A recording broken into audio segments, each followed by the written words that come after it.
Obrigado, Jefferson. Bom dia novamente, pessoal.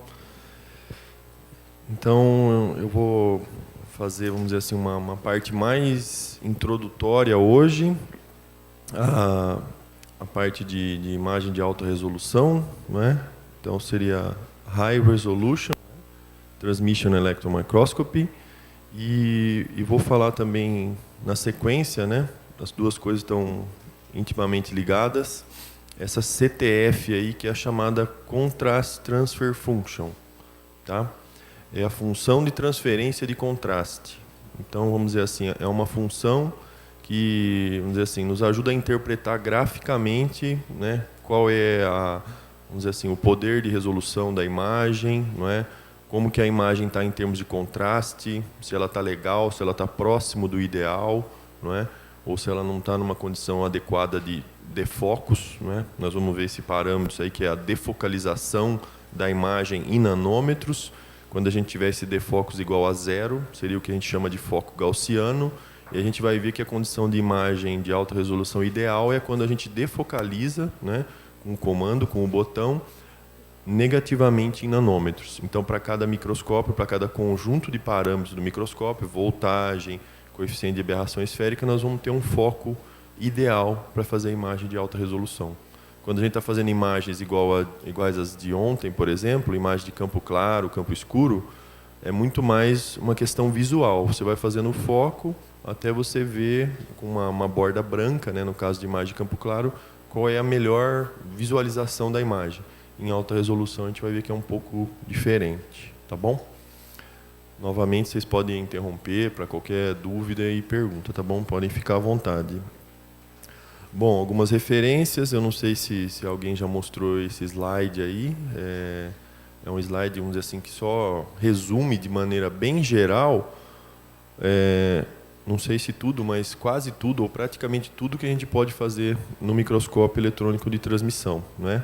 Então, os principais componentes, o canhão de elétrons, a amostra fina, as lentes objetivas, né, a coluna com vácuo, atmosfera controlada. Então, a gente pode fazer imagens em campo claro, campo escuro, alta resolução, e com os microscópios mais modernos, não só resolução até 1 angstrom, mas hoje em dia até sub-angstrom, né? É o caso do Titan, microscópio, o melhor microscópio que tem no Brasil até o momento, né? Que está lá no Inmetro. O Braulio mencionou alguma coisa relacionada a ele, já chega até resolução sub-angstrom. E o pessoal aqui também, o Jefferson, o pessoal aqui do LN Nano está planejando adquirir um microscópio desse no futuro próximo, né? Acho que é importante ter cada vez mais microscópios desse tipo que estão na fronteira do conhecimento aqui no estado de São Paulo também, né? E assim, espalhar pelo Brasil, né? Não só num lugar como no Inmetro. Quanto mais, melhor. Bom, outra técnica importantíssima no transmissão é a difração de elétrons, que nós falamos um pouco ontem, né? O importante dela talvez não seja tanto a resolução, mas sim a informação que ela vai dar em relação à identificação da fase cristalina. Depois tem a parte de espectroscopia. Então, espectroscopia é tudo que envolve a determinação da composição de uma fase ou uma composição mais geral da amostra. Então, existem as técnicas de EDS e IUS, são as principais, eu não vou entrar em detalhe.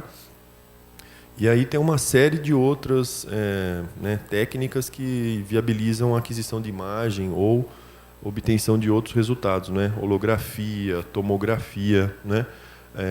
A observação, visualização através de imagens de domínios magnéticos, né? No caso de amostras magnéticas, né?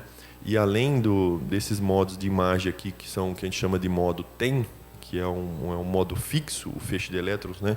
Você projeta ele, né, depois que ele passou pela imagem, mas tem o modo STEM também, que você vai pegar o feixe transmitido ou difratado e vai varrer ele pela amostra. Então, nós não entramos muito ainda em detalhe nessa parte do modo STEM. Eu vou só mostrar alguns exemplos e entrar, vamos dizer assim, de uma maneira bem introdutória nessa parte de STEM hoje também, para falar de imagem de alta resolução. Tá ok? Bom, vocês já devem ter ouvido isso também. Desculpe se eu estiver sendo um pouco repetitivo, mas sempre que a gente for trabalhar num microscópio, seja um microscópio óptico um microscópio eletrônico de varredura, um microscópio de transmissão. Até, vamos dizer assim, quando eu era usuário, assim, iniciante, a preocupação é, chega no microscópio e fala, nossa, quantas vezes magnifica esse microscópio, né? O importante é saber aquele número, assim, né? 500 mil vezes, 5 milhões de vezes, parece que é isso que impressiona a gente, não é? Mas isso não quer dizer muita coisa, não é? Um microscópio óptico tem resolução limitada pela luz visível, fica da ordem de 400, 500 nanômetros a resolução. Então, a magnificação máxima num óptico é de 2.000 vezes. Existem ópticos mais modernos que estão chegando a 4.000 até 8.000 vezes, com sistemas, vamos dizer assim, já mais complexos, né? Mas não adianta nada um óptico magnificar 100.000 vezes. O que você vai ver? Você vai ver um borrão. E isso vale da mesma maneira para a microscopia de varredura e de transmissão. Não adianta nada um varredura magnificar 5 milhões de vezes se você estiver enxergando, né, assim, algo indefinido. Então, é importante sempre, o parâmetro é o poder de resolução, não é? É a mínima distância que você consegue resolver, né? Consegue distinguir 2 pontos na imagem. E esses 2 pontos, aí sim vai depender da magnificação, não é? Podem ser duas fases, né? 2 precipitados de morfologia esférica ou de morfologia na forma de agulha, circular, não é? Retangular, quadrado. Distinguir esses 2 pontos. Ou, no caso de imagens de alta resolução, que são as imagens que a gente já começa a observar com uma resolução da ordem de Angstrom, começa a observar a imagem na escala atômica já, né? Essa que é a imagem de alta resolução. Mas a gente tem que tomar muito cuidado para não confundir o termo, porque a resolução do microscópio, se a gente falar quanto maior a resolução, melhor, fica um pouco enganoso. Por quê? Quanto menor a resolução, menor a distância que a gente resolver entre 2 átomos, melhor a resolução, não é? Então, quanto menor o valor, menor a distância que a gente conseguir distinguir, resolver, melhor a resolução, tá? Então, a gente tem que procurar sempre melhorar a resolução e uma distância cada vez menor. Essa, então, seria a condição, vamos dizer assim, para a gente resolver 2 pontos. A gente tem resolução de sobra, não é?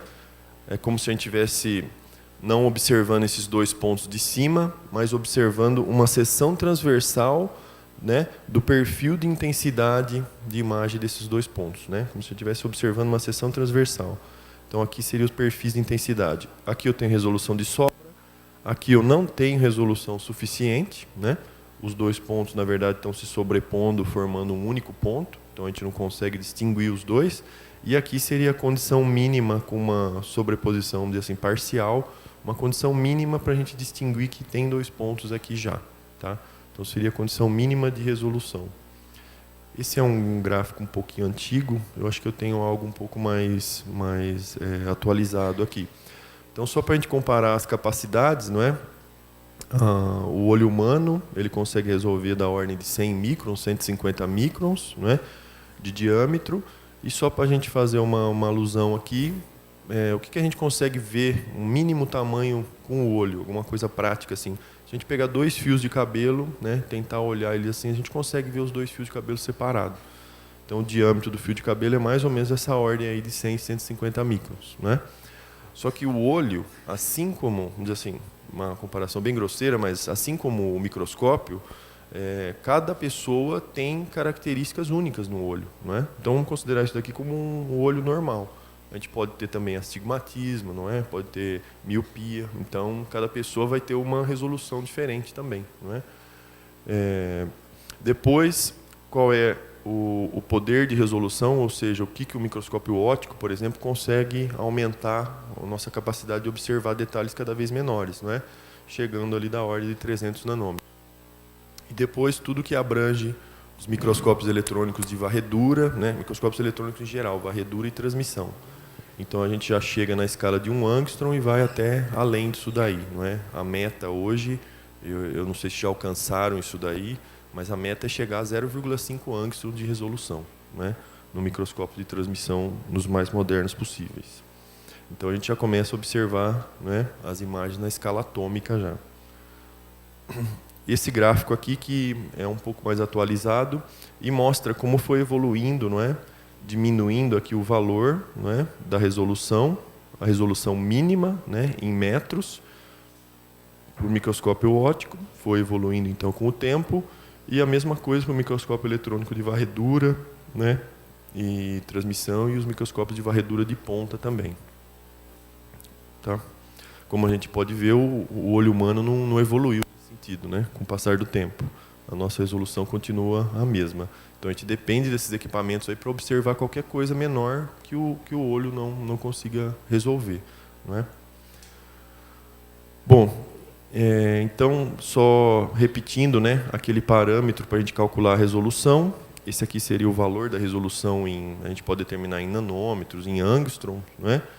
Então, se a gente colocar aqui o comprimento de onda, o lambda, na mesma escala, em nanômetro ou em angstrom, e o beta seria o ângulo de coleção aqui de abertura, quando a gente coloca uma abertura aqui, um diafragma no microscópio. Tá? Bom, então a gente pode ver uma correlação direta para melhorar a resolução no microscópio. Para fazer alta resolução, quanto menor o comprimento de onda, não é? Menor vai ser a resolução, melhor vai ser a resolução do microscópio. E como que a gente pode variar o comprimento de onda? Aí essa aqui é a fórmula que rege o comprimento de onda, que depende da energia, né, dos elétrons e da voltagem de aceleração do microscópio. Quanto maior a voltagem de aceleração, né, maior a energia dos elétrons, menor vai ser o comprimento de onda. Então é por isso que é muito importante você escolher se você quer um microscópio de 100 kV ou um microscópio de 200, 300 kV. Porque o de 300 kV vai ter um comprimento de onda menor e um poder de resolução, né, melhor, resolução melhor, tá bom? Então o intuito é sempre diminuir o comprimento de onda para melhorar a resolução, tá ok?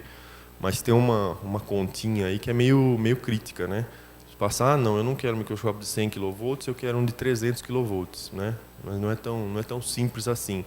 Parece que para cada quilovolt que você aumenta no microscópio, na hora de comprar, né, de fazer o orçamento, se eu não me engano, né, posso estar errado, mas acho que é algo em torno de $10.000 cada quilovolt.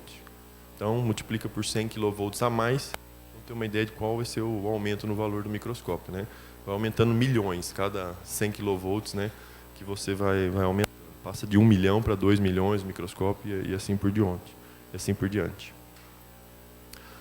E só para a gente ter uma ideia da variação do comprimento de onda, né, tem o cálculo, tem o relativístico e o não relativístico e o relativístico. A gente usa o relativístico como referência para 100 kV, da ordem de milésimos, não é, de nanômetro. Tá? E se a gente quiser, por exemplo, dividir por 2, mais ou menos, né, passar de 370 aqui para 197, não é simplesmente, né, dobrar a voltagem. Dobrar a voltagem, a gente não divide o comprimento de onda por 2. Por isso que vamos dizer assim, é muito mais caro atingir uma resolução bem melhor. Então, de 100 para 300 kV, que a gente acaba dividindo o comprimento de onda por 2. Quer dizer, a gente, vamos dizer assim, melhora a resolução numa ordem 2 vezes, né? Tá? E se a gente passar, por exemplo, de multiplicar por 10 para 1000 kV, né, a gente consegue diminuir o comprimento de onda e melhorar ainda mais a resolução. Tá ok? Então, no passado, na década de 80, chegaram à conclusão que uma das maneiras de chegar a uma resolução de 1 angstrom era fabricando microscópios de 1000 kV. Microscópios de 1 megaelectronvolt chegaram a fabricar no Japão até microscópios de 3 megaelectronvolts. Mas começaram a perceber que eram, dizer assim, uns monstros, né? Uns trambolhos que ocupavam um prédio de 2 andares, tinham que ter praticamente um acelerador de partículas para chegar nessas voltagens aí. E eram infraestruturas muito caras, né, inviáveis de, vamos dizer assim, se espalhar pelo mundo comercialmente. Então, ainda se mantém algumas unidades de microscópios desses pelo mundo, no Japão, na Alemanha, eu não sei se tem algum nos Estados Unidos, mas são infraestruturas únicas, né, que assim, estão tentando sobreviver esses microscópios aí, a estender a vida útil deles o máximo possível. Mas chegaram à conclusão que o ideal era investir em microscópios de voltagem relativamente mais baixa, né, 200, 300 kV, com um comprimento de onda mais baixo, e melhorar a estabilidade da voltagem, da corrente, colocar os corretores de aberração esférica e chegar a resoluções equivalentes ao desse de 1 megaelectronvolt, né, resoluções de 1 angstrom ou até abaixo de 1 angstrom. Mas perceberam que comercialmente era muito mais viável e interessante investir nessa faixa de voltagem aí. E só para a gente fazer uma comparação, tem o comprimento de onda e a velocidade dos elétrons, não é? Ela vai aumentando conforme a gente vai aumentando a voltagem e a energia, não é? E a velocidade dos elétrons vai se aproximando cada vez mais, não é, da velocidade da luz, né? Então vê que a 1000 kV já está bem próximo, né? Quase que 10% menor do que a velocidade da luz, tá ok? Aqui só para ter uma ideia, né, do range aqui de comprimento de ondas, né? E cada técnica, vamos dizer assim, algumas técnicas de caracterização que tem inclusive aqui no anel do síncrotron, não é? Você pode selecionar diferentes comprimentos de onda para diferentes técnicas de caracterização, a faixa de comprimento da luz visível, né? E na tabela anterior eu mostrei as faixas normalmente que estão envolvidas com o microscópio de transmissão.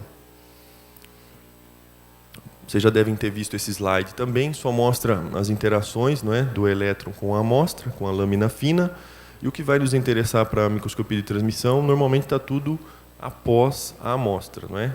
Tudo que feixes elétrons que interagiram com a amostra ou transmitiram diretamente ou foram espalhados de modo elástico, inelástico, não é? E o único sinal que é importante que retorna da amostra, que ele interage com a amostra e acaba voltando para a parte superior do microscópio, é o sinal característico de raio-x que vai para o EDS, né? Detector de EDS. Então, o que nós vamos trabalhar ontem já falamos um pouco com a parte de difração de elétrons. Lembra, a gente falava de feixe transmitido, feixe difratado, então eram feixes difratados elasticamente, não é? Segundo a lei de Bragg, e hoje a gente vai falar um pouco de novo desses sinais aí. Bom, um quesito muito importante quando a gente está tratando de imagem em microscopia de transmissão, seja naquele modo TEM, que eu vou falar hoje, e um pouco também daquele modo STEM, que é o transmissão varredura, é o contraste, não é? Então, para a gente ter um contraste mínimo numa imagem, poder observar ela, né, os detalhes da amostra, microestrutura ou até na escala atômica, a gente precisa ter um contraste mínimo da ordem de 10%, não é? Então, aqui, só para a gente observar graficamente, seria uma imagem que resultou com um contraste baixo, né, a diferença entre a máxima intensidade em tom de cinza, vamos dizer assim, em claro e escuro, e aqui uma imagem já com uma diferença significativa entre o claro e o escuro e um contraste melhor, tá? Então a gente nunca pode esquecer desse detalhe aí. E na formação de imagem em microscopia eletrônica de transmissão, ela é bem mais complexa, por exemplo, que uma imagem de microscopia óptica ou uma imagem de microscopia eletrônica de varredura, onde a imagem que a gente observa, a gente já consegue definir muito bem, ou, vamos dizer assim, não tem tanta complexidade, quais são os detalhes que estão na amostra. A gente quer definir uma morfologia de uma partícula, se quer definir um contorno de grão no material policristalino, um material cerâmico, um material metálico, né? Já na microscopia de transmissão, não. A gente tem uma série de efeitos combinados, né, somados para a formação da imagem, e muitas vezes você olha uma imagem de transmissão e não é algo direto de você interpretar. Por isso que o Jefferson mencionou muito bem, é interessante quando você coloca a amostra para fazer uma análise de transmissão, faz uma pequena inclinação dela, a não ser que seja nanopartículas, algo que você já conhece muito bem, que você já espera observar nanopartículas esféricas, né, ou observar nanofios, nanotubos, algo que você já espera observar, mas se for uma amostra bulk, uma amostra plana, não é, de um material metálico, semicondutor ou cerâmico, é sempre bom você dar uma inclinada na amostra para ver alguns detalhes, a variação da geometria, né? Ver o que aparece ali, só para ter um reconhecimento da amostra mesmo. Então, tem tudo combinado na amostra, o efeito de massa e espessura, né? O contraste de difração. Lembra que a gente estava falando ontem de difração de elétrons, tem o feixe difratado e o feixe transmitido? Então, tudo que estiver transmitindo na imagem vai estar mais claro, e o que estiver difratando na imagem vai estar escuro, independentemente de você ter duas fases ou não, não é? Uma composição, por exemplo, se você tiver um aço, tiver uma matriz de ferro alfa e um precipitado de Fe3C, que é cementita, né? Quer dizer, em um você tem muito mais carbono e no outro o carbono é muito baixo, 0,2%. Então, a matriz de ferro vai ser muito mais pesada em número atômico e o precipitado muito mais leve, que tem mais carbono. Então, independentemente desses efeitos de composição, você pode ter uma fase só a matriz ferro-alfa, e ter variação de contraste por difração. Uma região está escura e a outra está clara só por difração, né? Então acaba misturando tudo isso. O próprio efeito do número atômico, isso que eu acabei de mencionar, do número atômico do ferro praticamente puro na matriz, e uma fase intermetálica Fe3C que tem 25% atômico de carbono. Quer dizer, é muito mais leve do que a matriz. Então a gente pode observar uma diferença devido ao número atômico também, né? Na imagem de transmissão, no modo TEM, não é tão direto, tão trivial observar isso daí, mas no modo STEM tem um detector que ressalta muito bem essa variação de contraste de número atômico, tá? É até um tipo de imagem que a gente chama que é proporcional ao número atômico, né? O chamado Z-contrast. E aí tem, finalmente, a chamada imagem de alta resolução, que é a chamada imagem de contraste de fase, tá? E aí fase, vamos esquecer agora o termo fase cristalina, fase amorfa, não é dessa fase que nós estamos falando, não é? Seria a fase da onda mesmo, dos elétrons que interagiu ali com a amostra. Então, a imagem de alta resolução vai ser esse contraste de fase resultante dessa interação dos elétrons com a amostra, né? E eu vou explicar isso daí um pouquinho mais em detalhes para vocês entenderem melhor. Bom, o mean free path, né, seria o caminho livre médio, vamos dizer assim, é a variação do caminho livre médio, que seria esse parâmetro aqui. Tomar cuidado também para não confundir esse lambda aqui com o do comprimento de onda, tá? É um parâmetro totalmente diferente. Então é esse valor aqui em nanômetros e a variação da voltagem dos elétrons. Então vamos imaginar um microscópio de 100 kV e um microscópio de 200 kV. Quando a gente tiver um elemento muito pesado como o ouro, o caminho livre médio ele vai ser muito pequeno. 100 kV vai ser da ordem de 20 nanômetros, né? E se a gente tiver um material muito leve, o carbono, né, 200 kV, por exemplo, é de 400 nanômetros. Isso significa o quê? Que se a gente tiver uma amostra para poder fazer transmissão de carbono, do material polimérico, do material biológico, a gente pode ter uma fatia, né, por exemplo, por microtomia, uma fatia de 400, 500 nanômetros de um material baseado em carbono ou material polimérico biológico, que a gente vai conseguir transmitir o feixe de elétrons pela amostra e observar uma imagem de microscopia de transmissão. Mas se eu pegar uma amostra de 400 nanômetros de ouro, eu não vou enxergar nada, né? Os elétrons não vão transmitir pela amostra. Então, esse livre caminho médio diz que quanto mais pesado for o elemento que estiver compondo o material ou uma fase no material, não é? Mais fino, menor vai ter que ser a espessura desse material para que eu possa observar, vamos dizer assim, uma imagem de microscopia eletrônica de transmissão, para que os elétrons transmitam pela amostra. Tá ok? Bom, eu mencionei para vocês lá os mecanismos de contraste, não é? E, vamos dizer assim, cada mecanismo de contraste ele é interessante, às vezes, dependendo do material que você estiver analisando. Esse mecanismo de contraste aqui de massa e espessura, ele é muito importante para que tipos de materiais? Para materiais amorfos, materiais poliméricos e biológicos, não é? E um bom exemplo é material polimérico. Como ele é composto basicamente por carbono e hidrogênio, a gente não tem contraste, né? Vamos dizer assim, é inerente do material polimérico, mesmo que seja uma blenda, mesmo que seja um copolímero, é muito difícil a gente visualizar contraste no microscópio de transmissão, não é? Tem alguns polímeros, né? Por exemplo, silicone tem átomos de silício, não é? Teflon tem átomos de flúor, mas mesmo assim não é uma quantidade desses átomos tão significativa e eles não são átomos tão pesados assim para ressaltar o contraste significativamente. Então, por isso que normalmente se faz o chamado staining, né? Se faz o tingimento de amostras poliméricas com o tetróxido de ósmio, né? Essa é a técnica que eu mais conheço, assim. Não sou tão especialista em transmissão de polímeros, mas é para esse tetróxido de ósmio fixar em algumas cadeias poliméricas, preferencialmente de um polímero em relação ao outro, e aí sim você gerar contraste para poder fazer a imagem. Então, esse seria o mecanismo de contraste de massa e espessura, tá? Isso vai depender também do modo de imagem que a gente estiver operando do microscópio. Por exemplo, essa é uma imagem aqui de microscopia eletrônica de transmissão, quer dizer, o modo TEM, né? Aquele modo que o feixe de elétrons está estático, né? É só uma projeção. E a gente vê uma imagem de dark field, quer dizer, uma imagem de campo escuro. Tá? Então, é um polímero de 2 fases aqui. E lembrem-se que a imagem de campo escuro, a gente faz a imagem de campo claro, abertura da objetiva no spot transmitido, no spot central, por exemplo. E a imagem de campo escuro com a abertura da objetiva no spot difratado, no G. Não é? Então, aqui está difratando, vamos dizer assim, como o polímero normalmente é amorfo, ele selecionou uma região ali do halo amorfo, que está difratando. Então, nós não estamos observando difratar por toda a amostra, porque nós não estamos cobrindo todo aquele anel, né, do halo amorfo que está, vamos dizer assim, está difratando, não. No caso do material amorfo, a gente fala que só está espalhando, não é?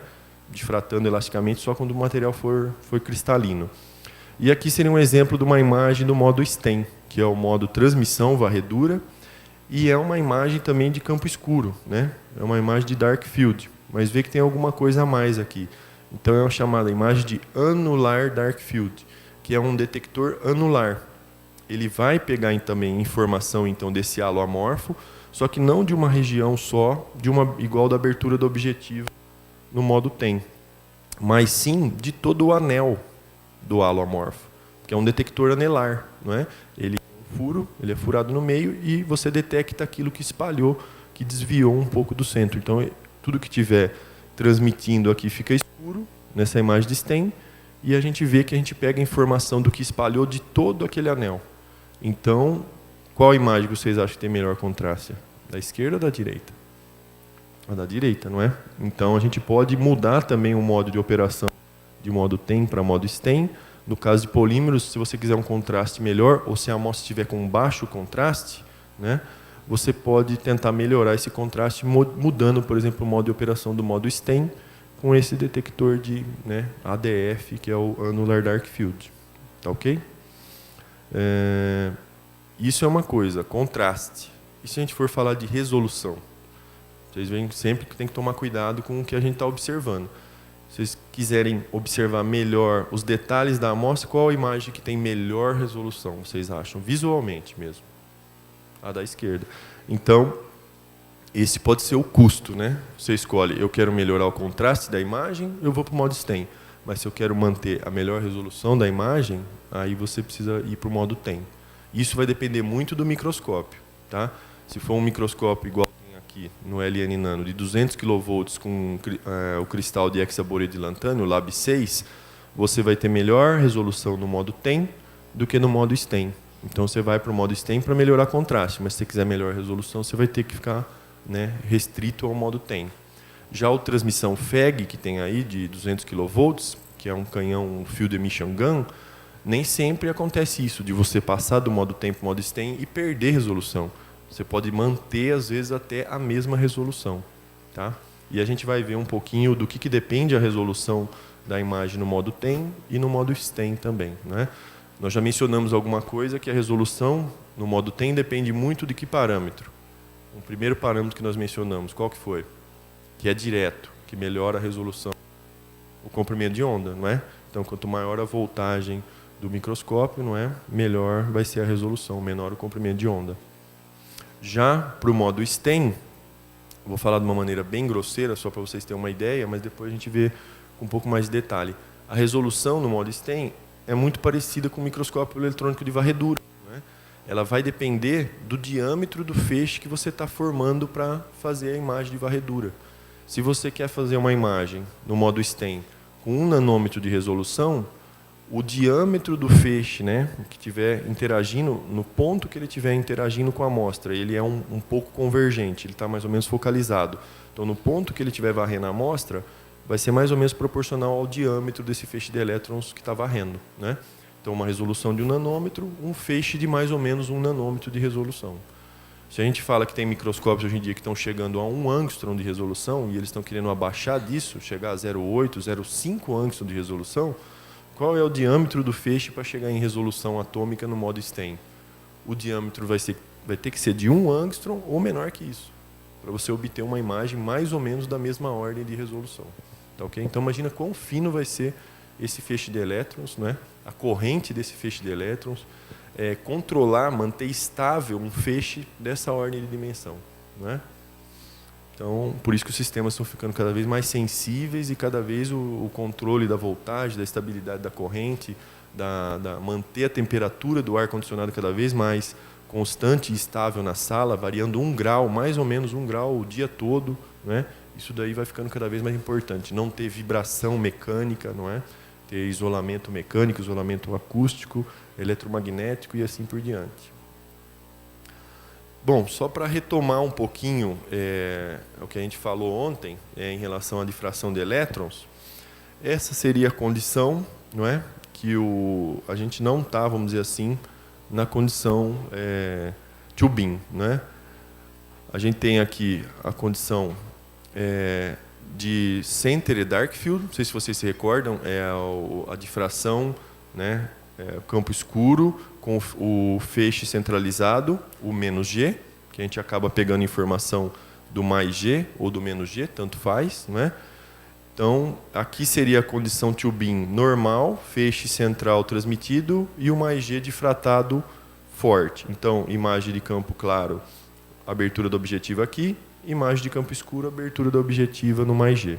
Tá, ok? Então, campo claro, campo escuro. Campo escuro centralizado, a gente mantém a abertura da objetiva no centro, não é? Diferença entre campo escuro centralizado e o campo escuro normal, qual que é? Vocês se recordam? O que é a vantagem de eu fazer campo escuro com abertura da objetiva centralizada? Melhor resolução, não é? Porque quanto mais o G estiver deslocado para fora do centro, maior vai ser a aberração esférica da imagem. E aqui tem aquele outro exemplo que seria o weak beam, não é? Ao invés da gente pegar e passar o menos G para o centro, para chegar no center dark field, se a gente passar o mais G para o centro, ele fica fraco e ele excita, não é? Ele deixa o mais 3G forte, né? O feixe mais intenso. E essa aqui, colocando a abertura da objetiva, então, no centro, no mais G, no fraco, a gente teria aquela imagem chamada de weak beam, tá? Eu só estou recapitulando isso daí para mostrar uma coisa. Para fazer condição Tubin, né, vocês lembram que a gente inclina a amostra para excitar apenas 2 feixes, o transmitido e mais um. Né? Transmitido e o 2, 0, 0, transmitido e o 3, menos 1, 1, transmitido e o 0, menos 2, 2. Essas são condições Tubin. Não é? Então, coloca a abertura da objetiva aqui, campo claro, abertura da objetiva aqui, campo escuro. Então, a gente vai ter o mais G aqui forte. Isso são todas condições para fazer 2 feixes. E se a gente quiser fazer microscopia eletrônica de transmissão de alta resolução? Que condição que eu vou deixar a amostra orientada? Tá? Não tem nada a ver com isso daqui. Tá? Lembra que para fazer condição Tubin é para você fazer o que a gente chama de transmissão convencional, imagens de baixa magnificação. Só que baixa magnificação é relativo no microscópio de transmissão, são imagens de 5.000 vezes, até imagens, sei lá, de 200, 400 mil vezes, tá ok? Essas são imagens de baixa, vamos dizer assim, de baixa magnificação no microscópio de transmissão. Se a gente quiser fazer imagem de alta resolução, essa aqui é uma condição, vamos dizer assim, quase que obrigatória, tá? Por que eu digo quase que obrigatória? Se você estiver fazendo imagem de nanopartículas, você não tem obrigatoriamente que fazer imagem da nanopartícula orientada no eixo de zona. Você pode fazer imagem de todas as nanopartículas. Se ela estiver no eixo de zona, não, aí vai ser uma estatística, né, de como elas vão estar distribuídas, orientadas pela amostra. Se você quiser fazer um padrão de difração de uma nanopartícula, né, lembra que a gente pode colocar abertura ou pode fazer aquele modo nanobeam diffraction. Então, se você quiser coletar um padrão de difração de uma nanopartícula para fazer medidas das distâncias interplanares, para fazer indexação, aí você tem que procurar uma que está orientada no eixo de zona.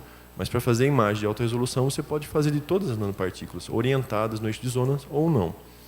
Agora, normalmente quando a gente quer fazer uma imagem de alta resolução de um material bulk, material metálico, semicondutor ou cerâmico, aí sim, né, na maioria das vezes a gente vai fazer a imagem de alta resolução numa região que você está orientado exatamente no eixo de zona.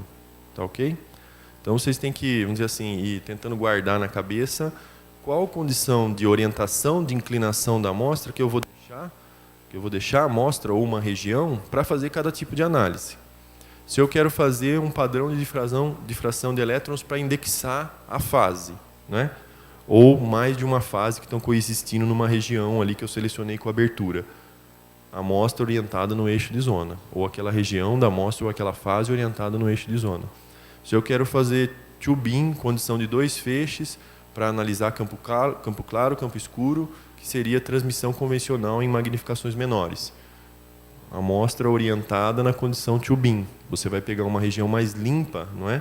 A amostra orientada de maneira que você consiga observar a imagem de uma maneira mais limpa, não é? Favorável para você observar os detalhes, não é? E com melhor resolução.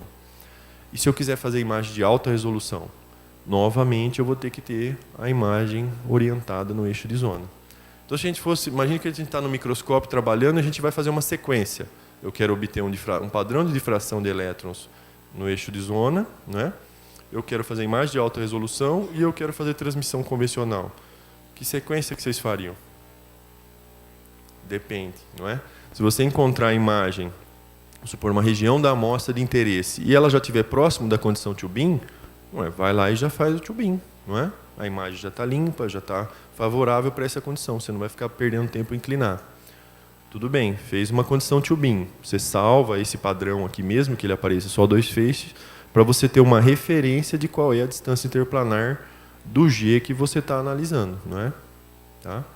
Bom, aí depois o que eu vou ter que fazer? Inclinar a amostra até chegar num eixo de zona simétrico. Opa, agora eu já posso coletar o padrão de difração para poder indexar essa fase, né? E já que eu já fiz imagem convencional, campo claro, campo escuro, e já fiz o padrão de difração de elétrons, quer dizer, o microscópio está pronto, a amostra está pronta na condição para fazer imagem de alta resolução também. Tá? Então, vocês procuram pensar nessa sequência aí, porque vamos supor, você faz difração de elétrons, depois eu vou fazer condições two-beam, agora eu quero voltar e fazer alta resolução. Aí você vai ter que procurar de novo a orientação simétrica para fazer alta resolução. Mas não é tão simples assim, né? É igual aquela propaganda, mas não é só isso, né? Se eu fizer a orientação no eixo de zona, eu posso fazer alta resolução em qualquer região da amostra? O pessoal já comentou aqui, né, ao longo do curso que para fazer alta resolução, eu só queria chegar nesse slide aqui, não é qualquer região da amostra que é favorável para fazer alta resolução. Para fazer transmissão convencional, qual é a condição que você tem que ter? É a mais básica possível. O feixe tem que estar pelo menos transmitindo, não é? Para amostras bulk, normalmente ela é na forma de cunha, chega um momento que ela vai espessando, ficando tão grossa que o feixe pode não transmitir mais. Você já não vai fazer a imagem nem de transmissão convencional. Então, transmissão convencional até onde o feixe estiver transmitindo. Essa é a condição básica, né? Agora, para alta resolução, nós vamos ter que estar, vamos dizer assim, bem lá na borda. Tem que ser uma espessura muito pequena, da ordem de 20 nanômetros, 30 nanômetros. Lembra daquele caminho livre médio lá. Se for uma amostra de ouro, provavelmente vai ter que ser 5, 10 nanômetros, mais fina ainda. E se for uma amostra de carbono, de alumínio, de material mais leve, quem sabe você possa chegar a 50 nanômetros, até um pouco a mais. Mas é sempre numa região muito fina da amostra para você fazer a imagem de alta resolução. Por que isso daí? Porque você quer fazer imagem de alta resolução na condição que a gente chama, na condição de difração cinemática. Os elétrons passam pela amostra que é muito fina, 20 nanômetros, nós vamos ter quantas células unitárias empilhadas ali, mais ou menos? 20 nanômetros, dá uns 200 angstroms, quantas células unitárias nós vamos ter empilhadas ali? Dezenas, quem sabe uma centena, né? Talvez no máximo de células unitárias. Então, o feixe de elétrons passando por essa amostra bem fina, ele praticamente não vai sofrer um desvio significativo da trajetória. Ele não vai sofrer o que a gente chama de uma mudança de fase. Então, é nessa condição que a gente tem que ter a imagem de alta resolução, uma região bem fina da amostra. Já na condição dinâmica, quando a amostra já está um pouquinho mais espessa, não é? Quando começa a haver essa alteração aqui de contraste de espessura, claro, escuro, já está havendo mudança de fase. Então, quer dizer, o feixe de elétrons ele atravessa muito mais células unitárias, centenas de células unitárias, e chega uma hora que ele sofre um desvio significativo da trajetória. E aí começa a haver muito espalhamento, né, desses feixes de elétrons e a imagem borra, você já não consegue ver mais a alta resolução, né? O microscópio tem resolução suficiente para isso. a região da amostra, a espessura da amostra que não é adequada para você ver a imagem de alta resolução. Então tem essa condição específica para a gente ver uma imagem de alta resolução, ok? Bom, então eu estava falando da condição aqui para fazer alta resolução. Eu acabei não mostrando isso daqui para vocês ontem. Então essa seria a condição onde a gente tem a imagem de campo claro, não é? A gente tem a esfera de Edvald, né? Seria esse trecho de círculo aqui, que está cortando o feixe no transmitido, não é? E vocês veem que tem um pequeno vãozinho aqui, não é? Da esfera entre o 0 e o mais G. Ok? Já a condição de campo escuro, não é? O dark field, não é? A gente vai ter o mais G, vocês veem que tem um espaço, não é? Entre ele e a esfera de Edvald. Isso que a gente fala que é quando a gente tem um erro de excitação, que é um parâmetro S maior que 0. Então, para a imagem convencional em baixa magnificação, para fazer campo escuro, a gente tem que ter o mais G sempre assim, dentro da esfera de Edvald. Dentro da esfera de Edvald significa que ele está na condição ideal, com um S maior que 0, que é o chamado erro de excitação, e a gente tem a condição ideal para fazer campo escuro. Tá ok? Quando a gente está orientado no eixo de zona, como que vai estar a esfera de Edvald? É como se ela tivesse tocando, vamos dizer assim, tangenciando aqui no ponto mais próximo ali da tela, exatamente lá no G, centralizado lá no 0, no transmitido. Então, na condição de difração, né, orientado no eixo de zona simétrico, a esfera de Edvald vai estar tocando no ponto mais próximo lá, tangenciando o transmitido. Então, é uma condição que a gente chama de S igual a 0. Tá ok? Então, não é a condição ideal para a gente fazer imagem de tubing, mas é a condição ideal para a gente fazer a imagem de alta resolução. Tá bom? Então, só procurando correlacionar esses dois tipos de imagem. E o que a gente viu, não é? Então, essa seria a imagem de campo claro, não é? Com a amostra orientada, né, para fazer a condição tubing. Campo claro, vocês podem comparar a resolução com a imagem de campo escuro, não é? E depois aquela imagem lá na condição weak beam. Qual imagem vocês acham que tem melhor resolução para a gente observar, por exemplo, uma linha de discordância? Então, esses detalhes aqui, essas linhas aqui, seriam linhas de discordâncias, né? Dislocation. Qual das três imagens? Campo claro, campo escuro e o weak beam. Qual vocês acham que teria melhor resolução? O weak beam, não é? Então, aquele S lá, quanto maior esse S e mais positivo, ou seja, quanto mais o spot G lá estiver dentro da esfera de Edvald, a distância, né, da borda da esfera de Edvald até o spot, quanto maior ela for, maior o S, maior o erro de excitação, melhor a resolução da imagem.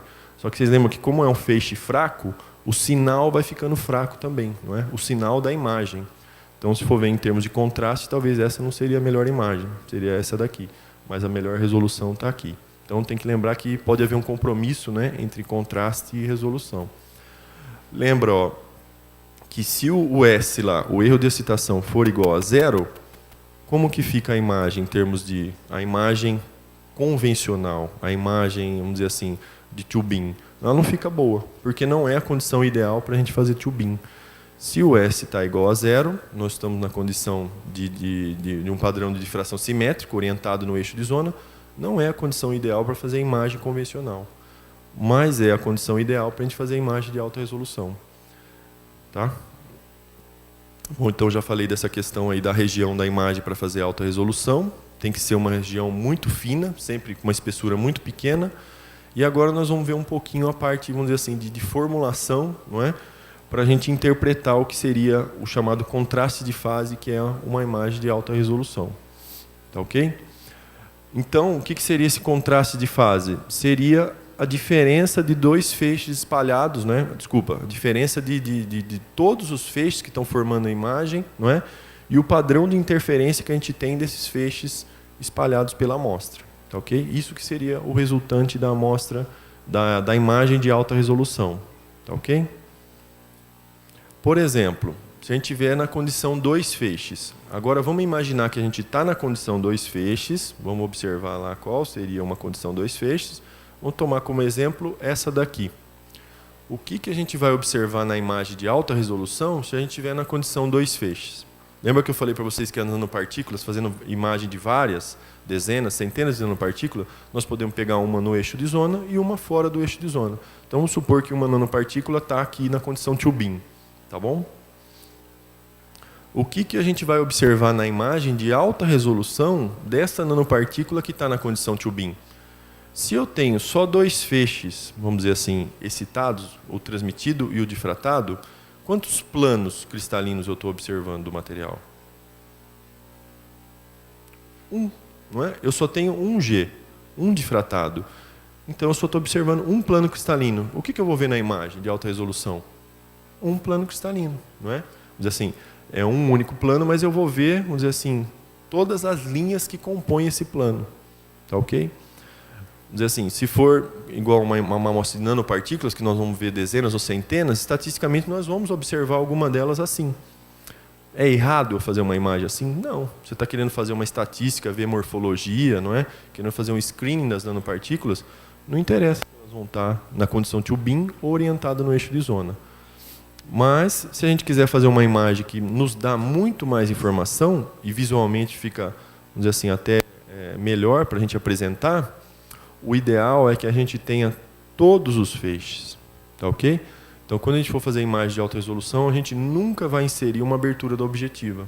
Porque lembra que a abertura da objetiva, no espaço recíproco, no plano focal, ela vai selecionar um feixe.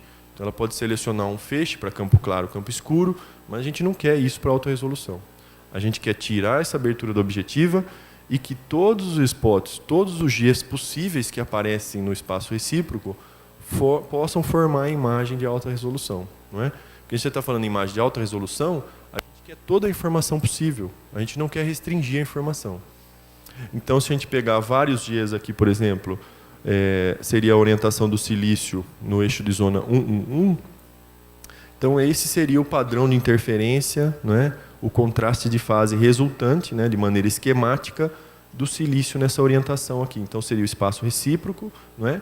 Um diagrama esquemático da difração de elétrons e aqui a imagem de alta resolução resultante. Tá ok? E não sei se vocês já viram uma imagem de alta resolução. Esse seria um exemplo de uma imagem de alta resolução, não é? Vocês podem reparar que, ora, nós estamos vendo as posições atômicas em claro, não é? E o espaço entre as posições atômicas, né, o vácuo, em escuro. E, ora, esse contraste se inverte. A gente está vendo as posições atômicas em escuro e o espaço entre elas, o vazio, em claro. Então, quando a gente olhar para uma imagem de alta resolução, a gente nunca pode determinar assim de cara. Se eu estou vendo uma imagem de alta resolução, os átomos vão ser claros ou os átomos vão ser escuros. Não. Isso daí depende. Depende de mais de um fator. Então, se a gente tiver, vamos supor, uma amostra aqui, essa imagem, vamos supor que seja o silício, isso daí, e a gente está fazendo essa imagem com um foco único. Né? A gente regulou o foco lá, o foco é padrão. O que pode estar variando nessa imagem aqui, que está invertendo o contraste entre as fases, né? Entre o átomo e o vazio, de claro para escuro? Variação de espessura na amostra. Ok? Ou se você tiver, vamos dizer assim, uma região mais abrangente da amostra, pode ser uma condição em que ela está orientada no eixo de zona e um pouco mais afastado já não está mais. Lembra que a gente falou que a amostra pode ter ondulações, pode ter dobramentos, aqueles bending contours, né? Ela pode não ser perfeitamente plana. Então, é normal a gente visualizar isso daí. Se a gente pegar uma amostra preparada por dual beam, como o Braulio mostrou ontem, que ela vai estar, vamos dizer assim, quase que perfeitamente paralela e plana, com 50 nanômetros de espessura bem uniforme, aí quem sabe seja uma condição muito próxima do ideal, que a gente vai ter um único foco e uma única espessura ao longo de toda a amostra. Mas essa é uma amostra preparada por dual beam, uma amostra especial. Lembra que as amostras reais de materiais bulks, normalmente elas são na forma de cunha. Né? Então vai haver uma variação de espessura natural. Tá ok? E outra coisa que a gente tem que tomar cuidado na hora de observar, de interpretar uma imagem de alta resolução. Parece que a gente tem essa necessidade de querer saber quais são as posições atômicas, aqui são os claros, são os escuros, tá? Mas a gente não pode olhar aqui, bater o olho aqui também e falar assim, eu estou observando um átomo de silício. Nossa, eu estou vendo um átomo.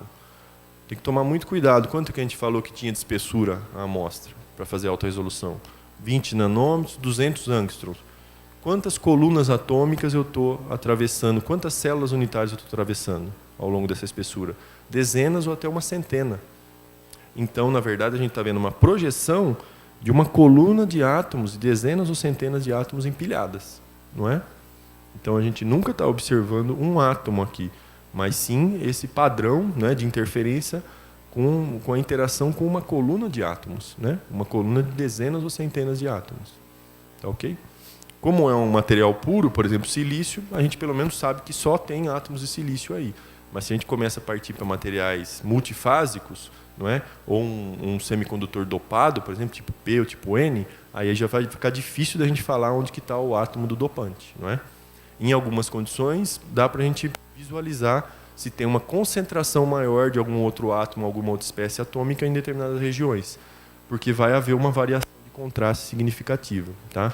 Mas vamos dizer assim, não é algo fácil de se interpretar, trivial, só bater no olho na imagem. Por isso que normalmente se fala que o ideal para a imagem de alta resolução, para você interpretar ela com maior exatidão, é você trabalhar um pouco também com a simulação da imagem de alta resolução depois. Eu vou mostrar no finalzinho, e eu acho que o Luciano vai abordar bem melhor, mais profundamente isso na próxima aula, como que você pode trabalhar com a simulação, o software de simulação que é o chamado GEMS. Tá ok? Eu vou mostrar mais ou menos o que ele pode fazer depois. Bom, então lembra que para alta resolução a gente sempre quer essa condição aqui. Todos os feixes para poder formar um padrão de interferência onde a gente vai ver, né, aquelas projeções das colunas atômicas. Tá ok? Então, se a gente for interpretar o que seria uma imagem, não é, de transmissão de alta resolução, não é? O que seria o feixe de elétrons? A gente não pode chamar o feixe de elétrons de uma onda plana, não é? Uma onda plana está vindo, né, com uma série de elétrons, vários elétrons que vão atingir, vão atravessar a amostra, vamos dizer assim, simultaneamente, não é? Numa velocidade muito alta, mas é uma onda plana que está interagindo. Como que a gente pode interpretar a imagem também, numa magnificação bem alta, assim, na escala atômica? O material cristalino não seria um potencial periódico? Não é? Nós temos coluna atômica, vazio, seria uma senoidal, não é? Então, essa seria uma representação, não é, do material cristalino na escala atômica. Então, é a interação de uma onda plana que está enxergando, que está atravessando um potencial periódico. O resultado dessa interação é a chamada imagem de alta resolução, a imagem de contraste de fase. Tá ok?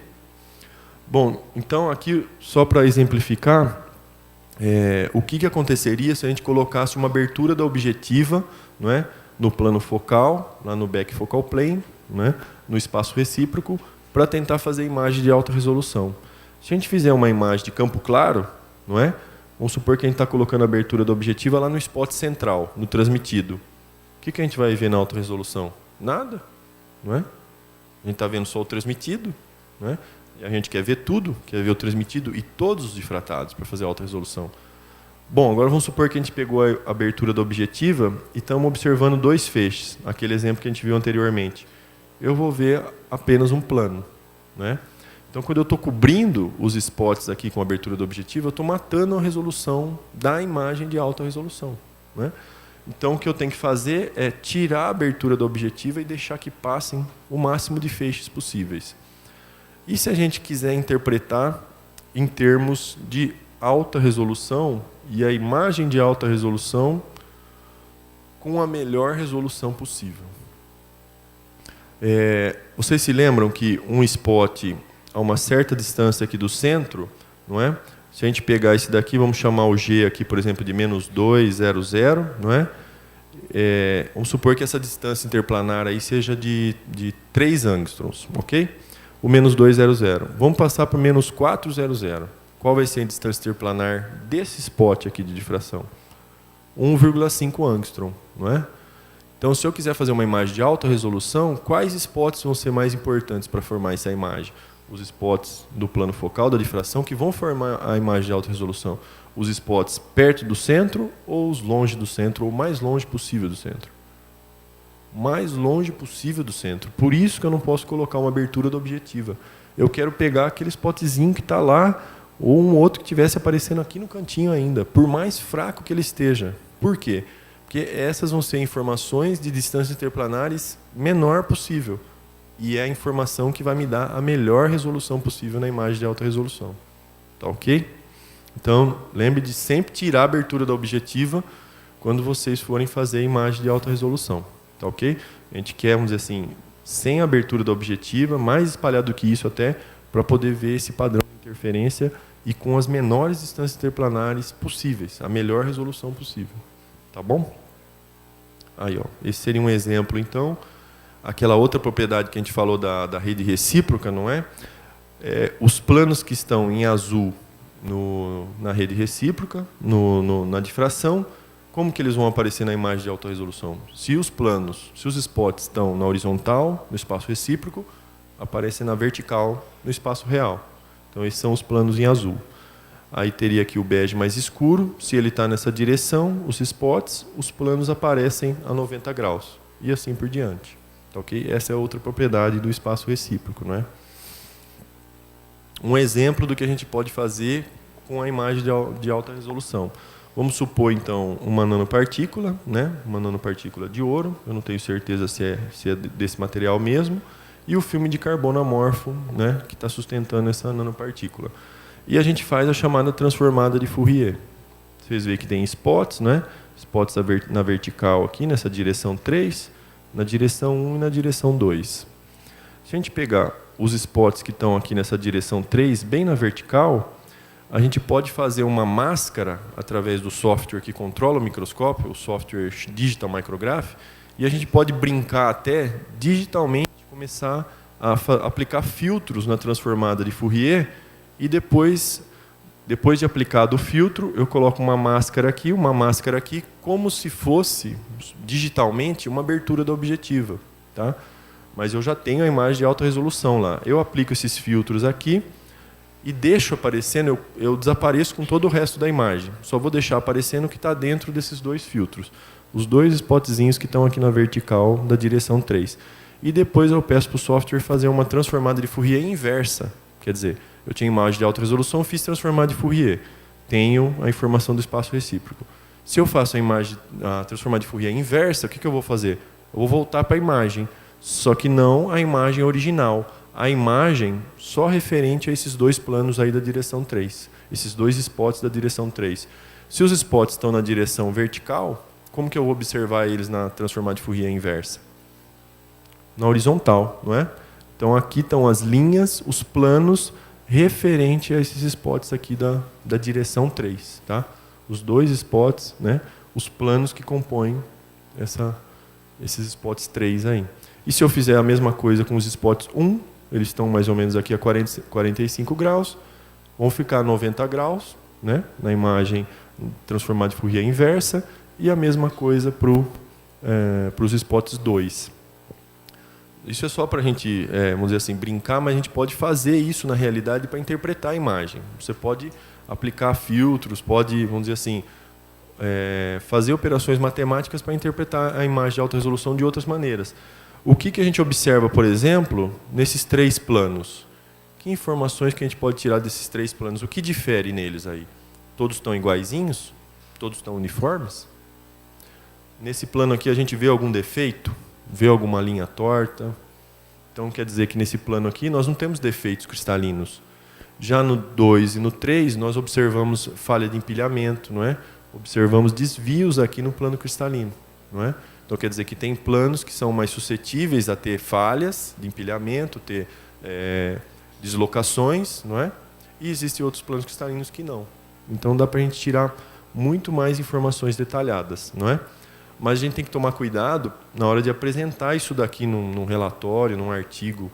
Não dá para a gente filtrar tanto a imagem de alta resolução a ponto dela aparecer a simulação, não é? Se a gente quiser a simulação, a gente faz. Mas a imagem de alta resolução, você pode até aplicar alguns filtros, tudo, mas tomar cuidado na hora de apresentar ela para ela não aparecer artificial demais.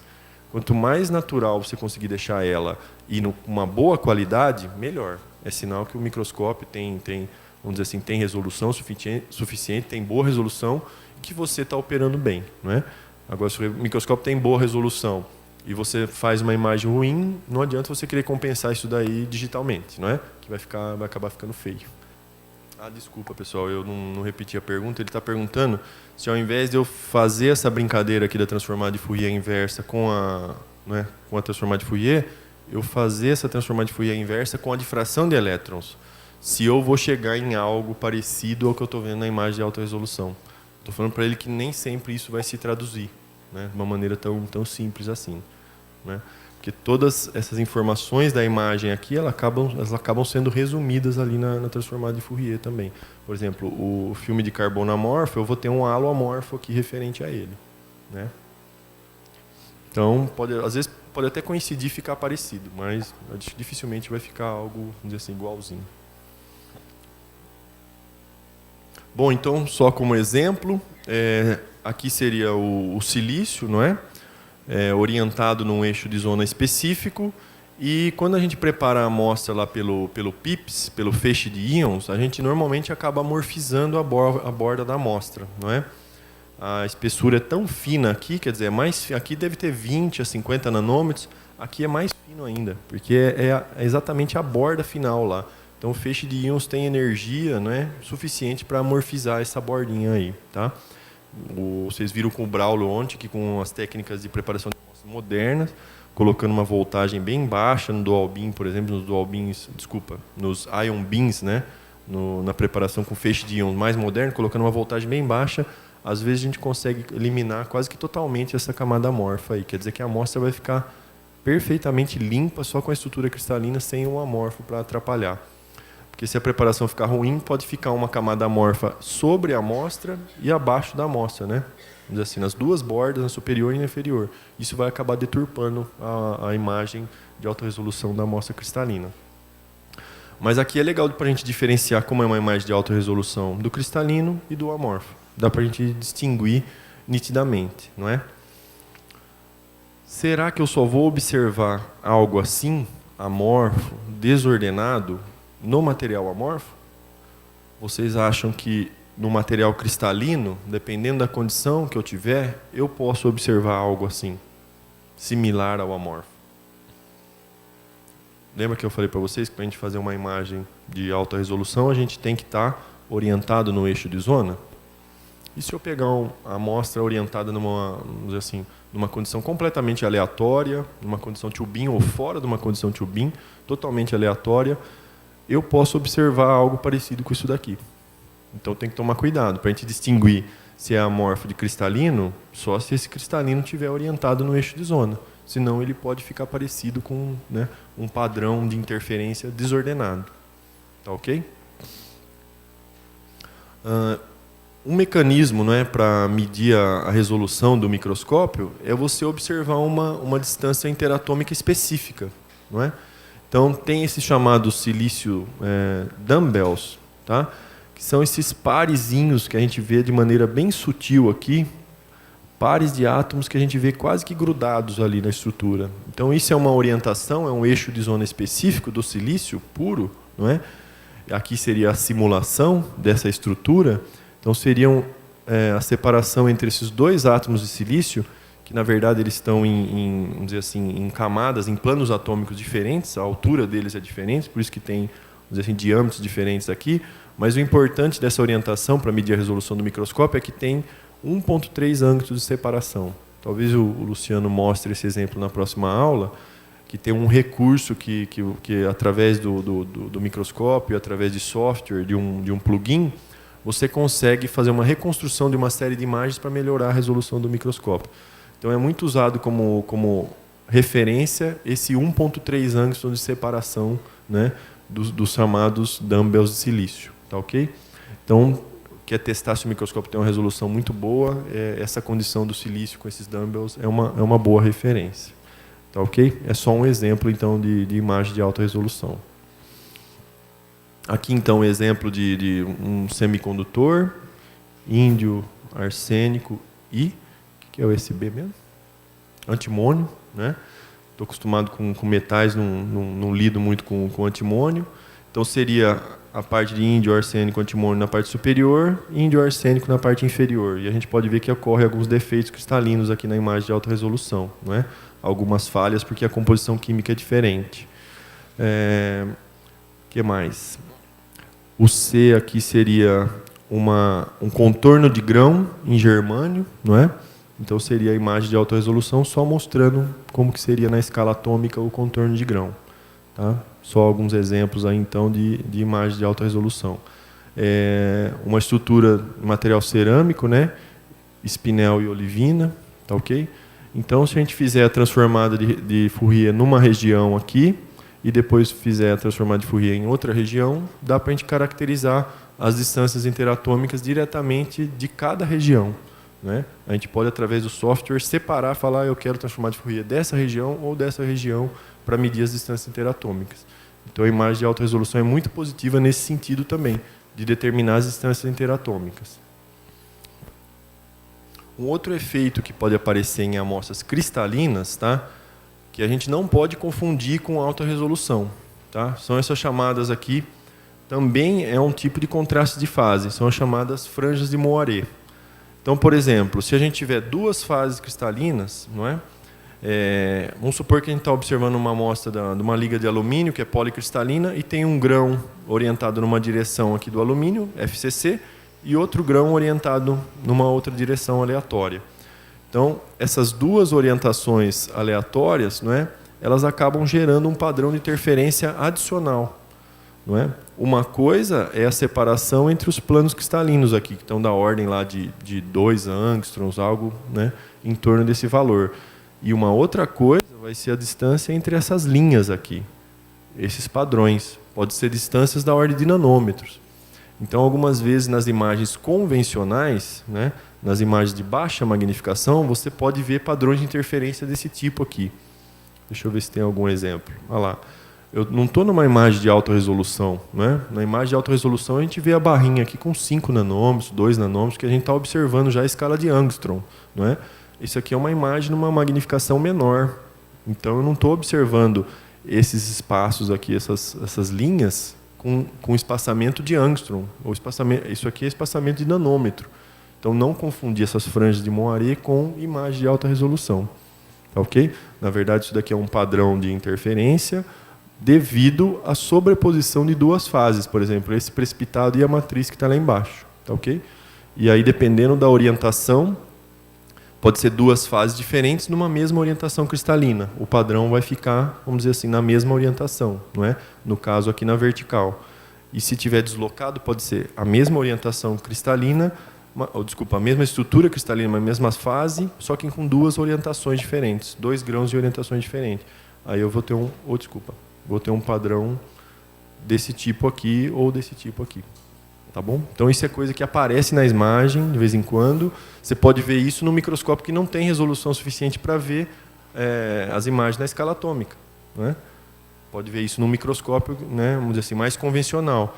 Então não vai achar que você está, vamos dizer assim, expert na técnica e vendo alta resolução, que pode ser meio enganoso, tá bom?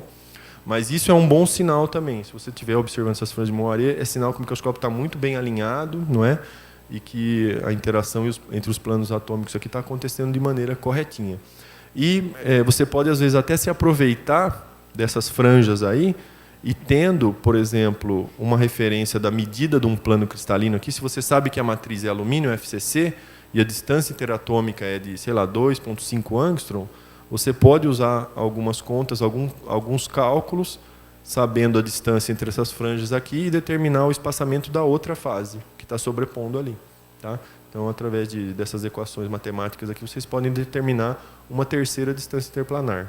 Com uma primeira distância interplanar mais a distância entre as franjas, determinar a distância de uma segunda estrutura ali, né, de uma outra fase. Você tem primeiro que já ter feito a difração de elétrons, medir aquela distância interplanar, não é? Ou ter feito uma alta resolução ali por perto e ver qual é a distância interplanar, para depois medir a distância das franjas e medir a segunda distância interplanar. Ok? Então, aqui são exemplos de como podem aparecer essas chamadas franjas de Moiré, não é? Você tem uma fase que não tem defeito e tem uma outra que tem uma linha de discordância aqui. A franja de Moiré vai mostrar essa linha de discordância magnificada. não é? A gente sabe que a linha de discordância ocorre lá na escala atômica, mas na imagem ela vai aparecer assim, magnificada, não é? Então são vários exemplos aqui, dependendo se estiver na mesma orientação ou rotacionada, a linha de discordância aparece de diferentes maneiras aí na franja de Moiré. Ok? Bom, então aqui é só mais um exemplo da estrutura cristalina do silício, um óxido de silício, se eu não me engano aqui dopado com nitrogênio, né, na superfície aqui da amostra. Então dá para a gente observar muito bem o que é o amorfo em alta resolução e o material cristalino, tá, ok? E aquilo que eu tinha falado para vocês que é muito perigoso, tá? Se eu tenho uma amostra perfeitamente orientada no eixo de zona, eu vou, com o feixe de elétrons, atravessar colunas atômicas, não é? De dezenas ou centenas de células unitárias ali na espessura, e vou ter o padrão de interferência, observando assim, uma diferença bem nítida entre coluna atômica e vazio. Coluna atômica e vazio, com um contraste muito bom. Se eu tiver um material amorfo, desordenado, eu vou observar a estrutura assim, não é? Que parece um emaranhado, parece um labirinto, e eu não tenho o ordenamento de longo alcance. Mas e se eu pegar a amostra cristalina orientada numa, vamos dizer assim, numa condição aleatória, vamos dizer assim, que está fora de uma condição Tubin, não está em condição nenhuma de orientação, vamos dizer assim, favorável, eu posso observar a amostra cristalina com um padrão desordenado, similar ao amorfo. Por isso que é bom sempre estar inclinando a amostra, não é?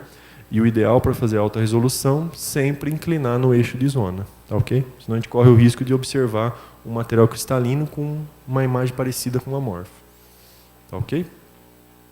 Aqui é um exemplo bem típico, não é, de uma nanopartícula com o filme de carbono, né, sustentando ela, uma imagem de baixa magnificação e depois em alta resolução.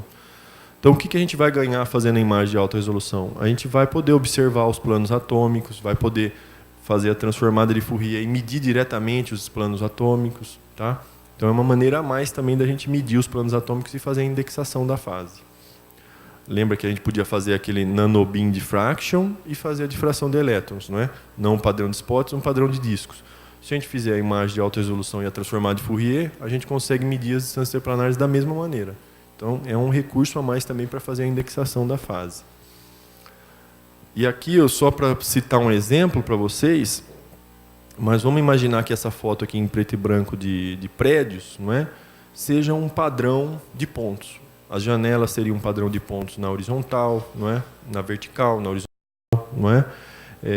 As linhas dos prédios aqui, não é? Nós temos linhas dos prédios aqui na vertical. Se nós temos as linhas aqui das bordas do prédio na vertical, vai aparecer alguma coisa na transformada de Fourier. Então, nós temos linhas na horizontal na transformada de Fourier.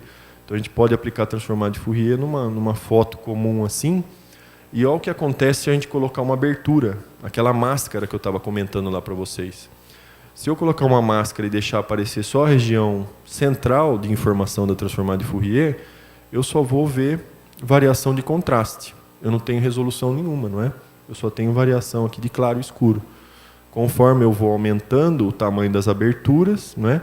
Pegando spots diferentes aqui, spots aqui na horizontal, vou começar a ter informações aqui de separações na vertical, e quando eu quero a imagem com a melhor resolução possível, eu quero todos os spots do espaço recíproco da transformada de Fourier, principalmente aqueles que estiverem mais distantes do centro, que são as informações das menores distâncias, das menores separações que eu vou ter na imagem. Então, a imagem com a melhor resolução possível é com toda a informação do espaço recíproco. Ok? Só alguns exemplos de imagem, então. Esse é um exemplo de nitreto de silício, né? Uma ferramenta que é usada para corte, para usinagem de aços e ferros fundidos. Então, a imagem de alta resolução e a difração de elétrons. Tá? Às vezes, você consegue até visualmente assim já encontrar similaridades no padrão da difração e no próprio padrão da imagem de alta resolução também, né? Se tem uma simetria hexagonal aqui, a gente acaba observando essa simetria hexagonal também na imagem de alta resolução. Um outro exemplo que eu mostrei ontem, né? O padrão de 5 eixos ou de 10 eixos de uma imagem de um quase cristal, ele está na difração de elétrons e ele acaba se repetindo também, né? Na imagem de alta resolução. E quando a gente vai fazer a imagem de nanopartículas, lembra que eu falei para vocês, a gente vai ter nanopartículas orientadas, né, de maneira mais aleatória possível. A gente pode usar a difração de elétrons para medir diversas distâncias interplanares, não é? Mas a gente pode também fazer a transformada de Fourier para medir, vamos dizer assim, distâncias interplanares de uma nanopartícula específica. Eu só coloquei esse exemplo aí, porque existem pesquisas hoje nessa parte de catalisador, né, que o pessoal, vamos dizer assim, está judiando um pouco da gente na parte de microscopia, viu? Eu, sinceramente, eu penei para tirar alguma informação disso daqui. A gente fazia imagem de alta resolução, só que o pessoal está pegando um suporte de nanopartículas de dióxido de titânio, por exemplo, e fazendo adições de 0,5% de ouro, 0,5% de paládio. Você vai lá e faz EDS, voltando um pouco àquilo que o Jefferson falou, de a gente tentar usar todas as técnicas possíveis para caracterizar a amostra. O EDS malemar pega essa composição de ouro, né? Malemar consegue detectar esse 0,5% que está na amostra global. Se você fizer isso num aglomerado ali na nanopartícula, pode ser que você nem consiga detectar esse 0,5% de ouro. Pode ser uma quantidade até um pouco menor concentrada ali. E para achar esse ouro, aonde está? Por isso que eu falo, o pessoal está judiando, né? Eles chegam com a amostra lá, eu quero ver onde está o ouro. Fala, legal, bonito, é facinho, né? E aí, às vezes você aplica todos os recursos, faz imagem de alta resolução, tudo, mas é uma porcentagem de ouro muito pequena. Às vezes ela está concentrada em aglomerados de átomos tão pequenos que nem a imagem de alta resolução vai te ajudar a enxergar isso daí de maneira nítida. Então, nessa imagem, por exemplo, nessa amostra, por exemplo, nesse caso aqui era um suporte de dióxido de manganês, né, dopado com esse 0,5% de ouro. Eu tive que fazer imagem filtrada, né, com EELS, a chamada EF10, Energy Filter TEM, né, para poder ver onde estava espalhado esse ouro aí. A barrinha aqui é de 20 nanômetros. Só assim, sinceramente, que eu consegui ter uma ideia de onde estavam concentrados esses aglomerados de ouro aí. Talvez com um microscópio desses mais modernos, com STEM e resolução da ordem de Angstrom, sub-Angstrom, seria possível com aquele Z-contrast lá ver, porque o ouro é muito mais pesado, não é? Mas o microscópio que eu tinha na mão eu só consegui, o EDS não ajudou, a imagem de alta resolução não resolveu, não é? E essa aqui foi uma imagem de STEM, que eu simplesmente fui magnificando lá, eu falei, eu vou ver o que dá. Fui aumentando a magnificação, na imagem de STEM de campo escuro, não é? É aquela que dá mais ou menos a informação proporcional ao número atômico. E aí consegui ver os aglomerados, nesse caso aqui não era de ouro, era de paládio, mas consegui ver esses pequenos aglomerados aí, da ordem de 1 nanômetro ou até menos que isso. Tá? Então, vamos dizer assim, às vezes esses desafios são até legais, né, para testar a gente, mas sinceramente tem algumas coisas que o pessoal está fazendo na área de pesquisa, está ficando cada vez mais difícil de caracterizar, e às vezes você está chegando no limite do transmissão já e não sabe se está tirando as melhores informações possíveis ou se está podendo tirar todas as informações possíveis. Tá ok? Bom, deixa eu ver o horário aqui, eu tenho que chegar pelo menos na parte lá de contrast transfer function, né? Bom, então, eu não sei se vocês já viram essa figura aqui, seria um corte transversal, né, do microscópio de transmissão, nós já falamos da parte de resolução, comprimento de onda, só que o microscópio, né, e os componentes, vocês já devem ter visto na aula que fala dos componentes do microscópio, tem uma aberração inerente, não é? A aberração esférica nas lentes do microscópio eletrônico de transmissão, que no caso do microscópio, por exemplo, óptico, você consegue, né, não ter esses defeitos aí. Combinando uma lente convergente de vidro, uma divergente, você consegue eliminar, né, eliminar a aberração esférica, né, e ter aquele chamado CS igual a 0 no microscópio óptico. Só que o microscópio óptico tem a resolução muito limitada pela luz visível. Mas o que acaba ocasionando, não é, essa perda de resolução no microscópio de transmissão? Quer dizer, você tem um comprimento de onda muito pequeno, no óptico a gente tem um comprimento de onda de mais ou menos da mesma ordem de grandeza, 500 nanômetros, uma resolução de 400, 300 nanômetros. Não é? Por que no transmissão a gente tem um comprimento de onda de, né, centésimo, milésimo de nanômetro e não tem uma resolução dessa ordem? Não é? A resolução mínima que a gente alcança, a melhor possível, é de 1 angstrom ou um pouquinho abaixo de 1 angstrom. Porque as aberrações, vamos dizer assim, é como se elas estivessem colocando uma abertura da objetiva lá no plano focal. E se ela está colocando uma abertura, tirando informação lá afastada do centro, né, do plano focal, ela está tirando resolução do microscópio, né? Então é como se esses defeitos, né, como se eles estivessem colocando, né, uma alusão, colocando uma abertura física e tirando resolução do microscópio, né? Então existem recursos hoje já, os chamados corretores de aberração esférica, que você coloca um componente aqui ao longo da coluna do microscópio, que consegue fazer essa correção da aberração esférica, e aí você conseguiria cada vez mais chegar à resolução teórica possível que o microscópio, né, com determinado comprimento de onda pode fornecer, ou seja, mais próximo possível da resolução teórica que o microscópio poderia fornecer. Ok? Então, devido às aberrações das lentes, é como se a gente tivesse uma abertura virtual aqui. Tá ok? Então, esse é o exemplo do microscópio de 300 kV que tem aqui no LN Nano, não é? Esse seria mais ou menos o comprimento de onda dele, e a resolução que ele alcança é de 1,7 angstrom.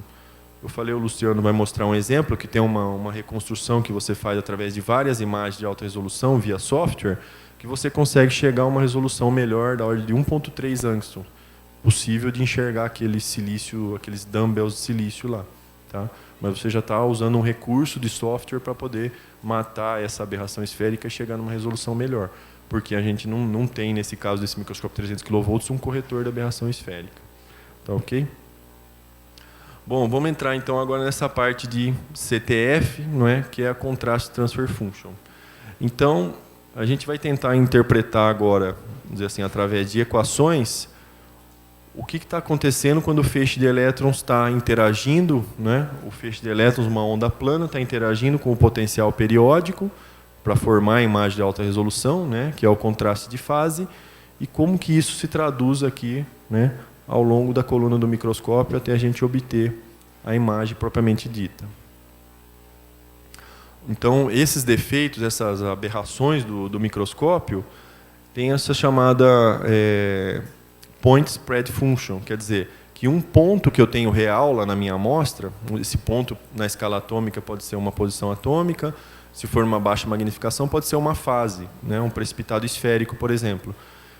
Devido às aberrações, esse ponto que está lá na minha amostra, quando ele chega na imagem, ele vira um disco, não é?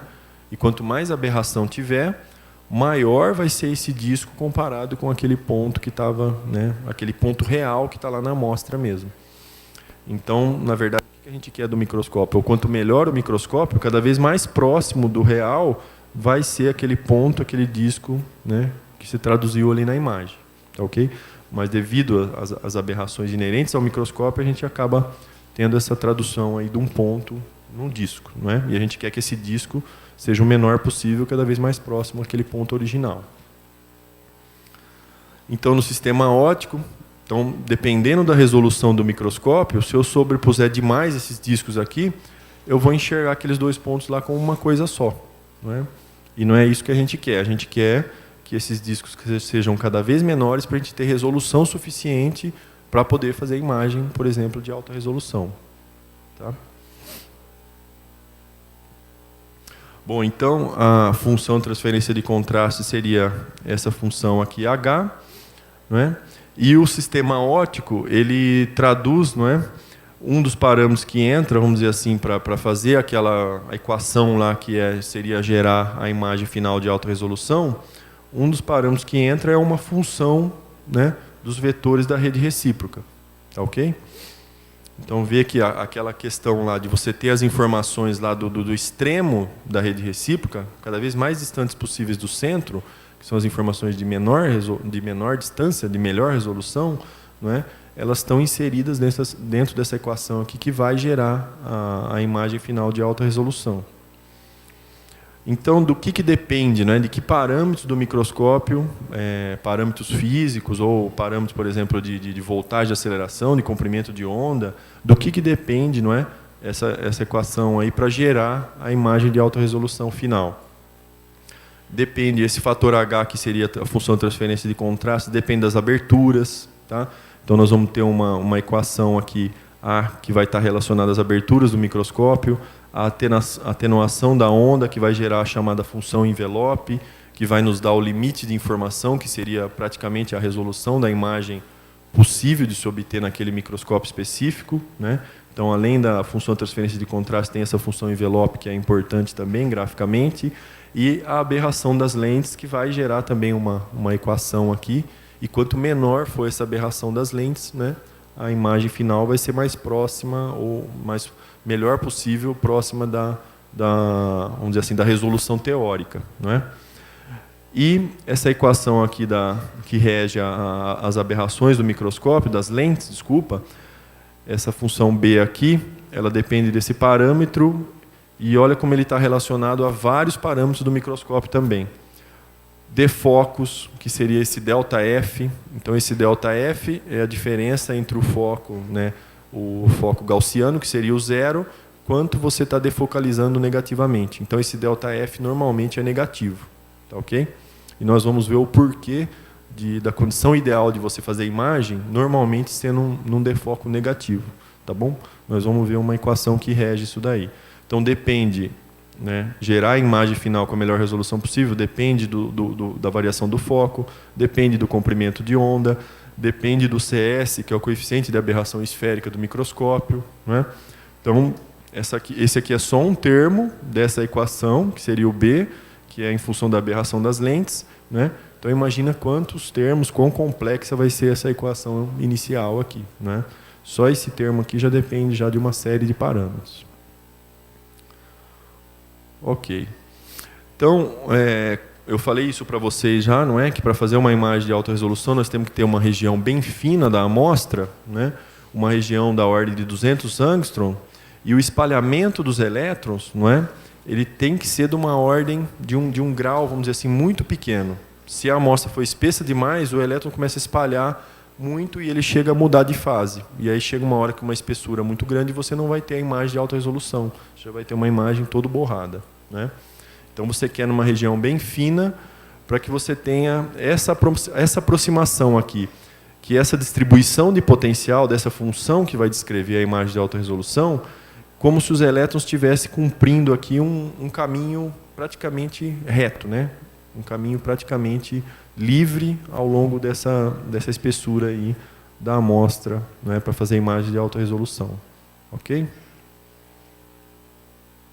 Bom, então nós já vimos alguns parâmetros que são determinantes na função de transferência de contraste. Os principais, então, que eu acho que a gente pode colocar são o defocus, normalmente negativo, o comprimento de onda, que depende da voltagem de aceleração dos elétrons, e a aberração esférica, não é? A frequência espacial, se a gente for associar aí essa frequência espacial à difração de elétrons, tá ok? Nós temos o ponto transmitido, que é o central, e nós temos um spot que está logo ali ao lado. Ele está muito próximo. Significa o quê? Que é uma distância interplanar grande. Então, isso daí são frequências espaciais altas, tá ok? O que a gente quer para formar uma imagem de alta resolução, né, a melhor possível? A gente quer as baixas frequências espaciais. A gente quer aqueles spots que estão bem afastados lá fora da difração de elétrons, que são as melhores frequências. São as menores distâncias interplanares que vão formar a imagem de alta resolução. Tá ok? Então, no gráfico que a gente vai visualizar da função de transferência de contraste ou daquela função envelope, a gente vai ter intensidade no eixo Y e no eixo X a gente vai ter essa chamada frequência espacial. Mas essa frequência espacial a gente pode traduzir ela, vamos dizer assim, em resolução ou o quão o spot está longe do centro, né, do spot transmitido, que são as menores distâncias interplanares. Tá ok? O que a gente teria, vamos dizer assim, uma função de transferência de contraste ideal? Qual seria uma função de transferência de contraste ideal se a gente fosse desenhar ela, se a gente fosse imaginar ela, né? Lembra que eu falei para vocês que aqui seria mais ou menos uma tradução da intensidade e aqui as frequências espaciais. Então, se eu estou, vamos dizer assim, limitando a minha informação aqui, não é? Significa que eu tenho uma determinada distância interplanar que eu estou conseguindo resolver. A gente vai traduzir melhor isso daí quando a gente estiver observando a função envelope, tá? Mas só para dizer para vocês o que significa aqui a frequência espacial. Se eu tiver uma melhor resolução no microscópio, essa informação vai caminhar cada vez mais aqui para a direita, tá? Então, quanto mais para a direita aqui o gráfico estiver cortando o eixo X, menor vai ser a distância interplanar, melhor vai ser a resolução da imagem, né? Ou do microscópio em si. por que que a função ideal de transferência de contraste seria uma função, vamos dizer assim, quadrada, que ela tem um patamar aqui num determinado valor, numa determinada intensidade aqui, e depois ele corta e passa no zero. Por que que essa seria a ideal?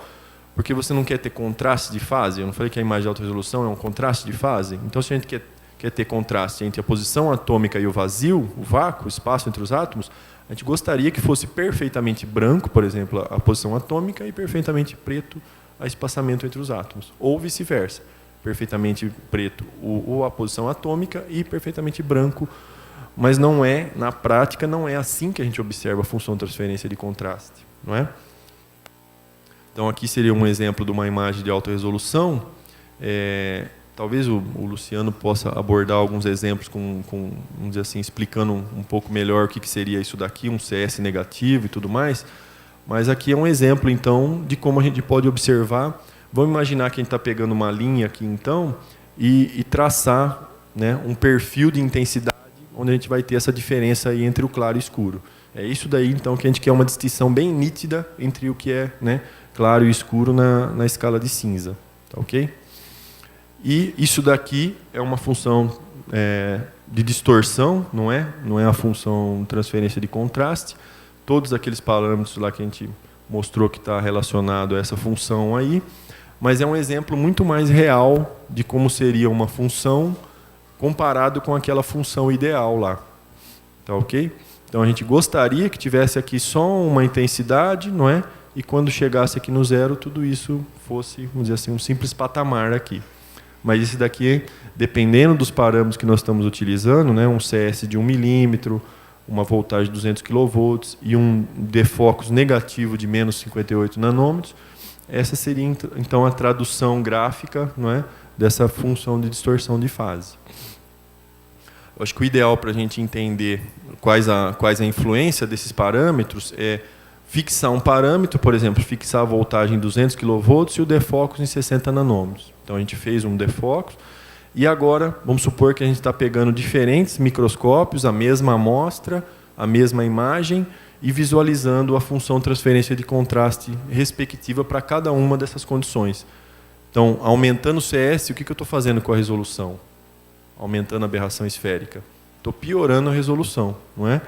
Então, se eu tenho o CS de 3 milímetros, olha onde está cortando, vamos dizer assim, a minha informação em termos de contraste de claro e escuro. Quer dizer que aqui está em nanômetros a menos 1, não é? 4 nanômetros a menos 1.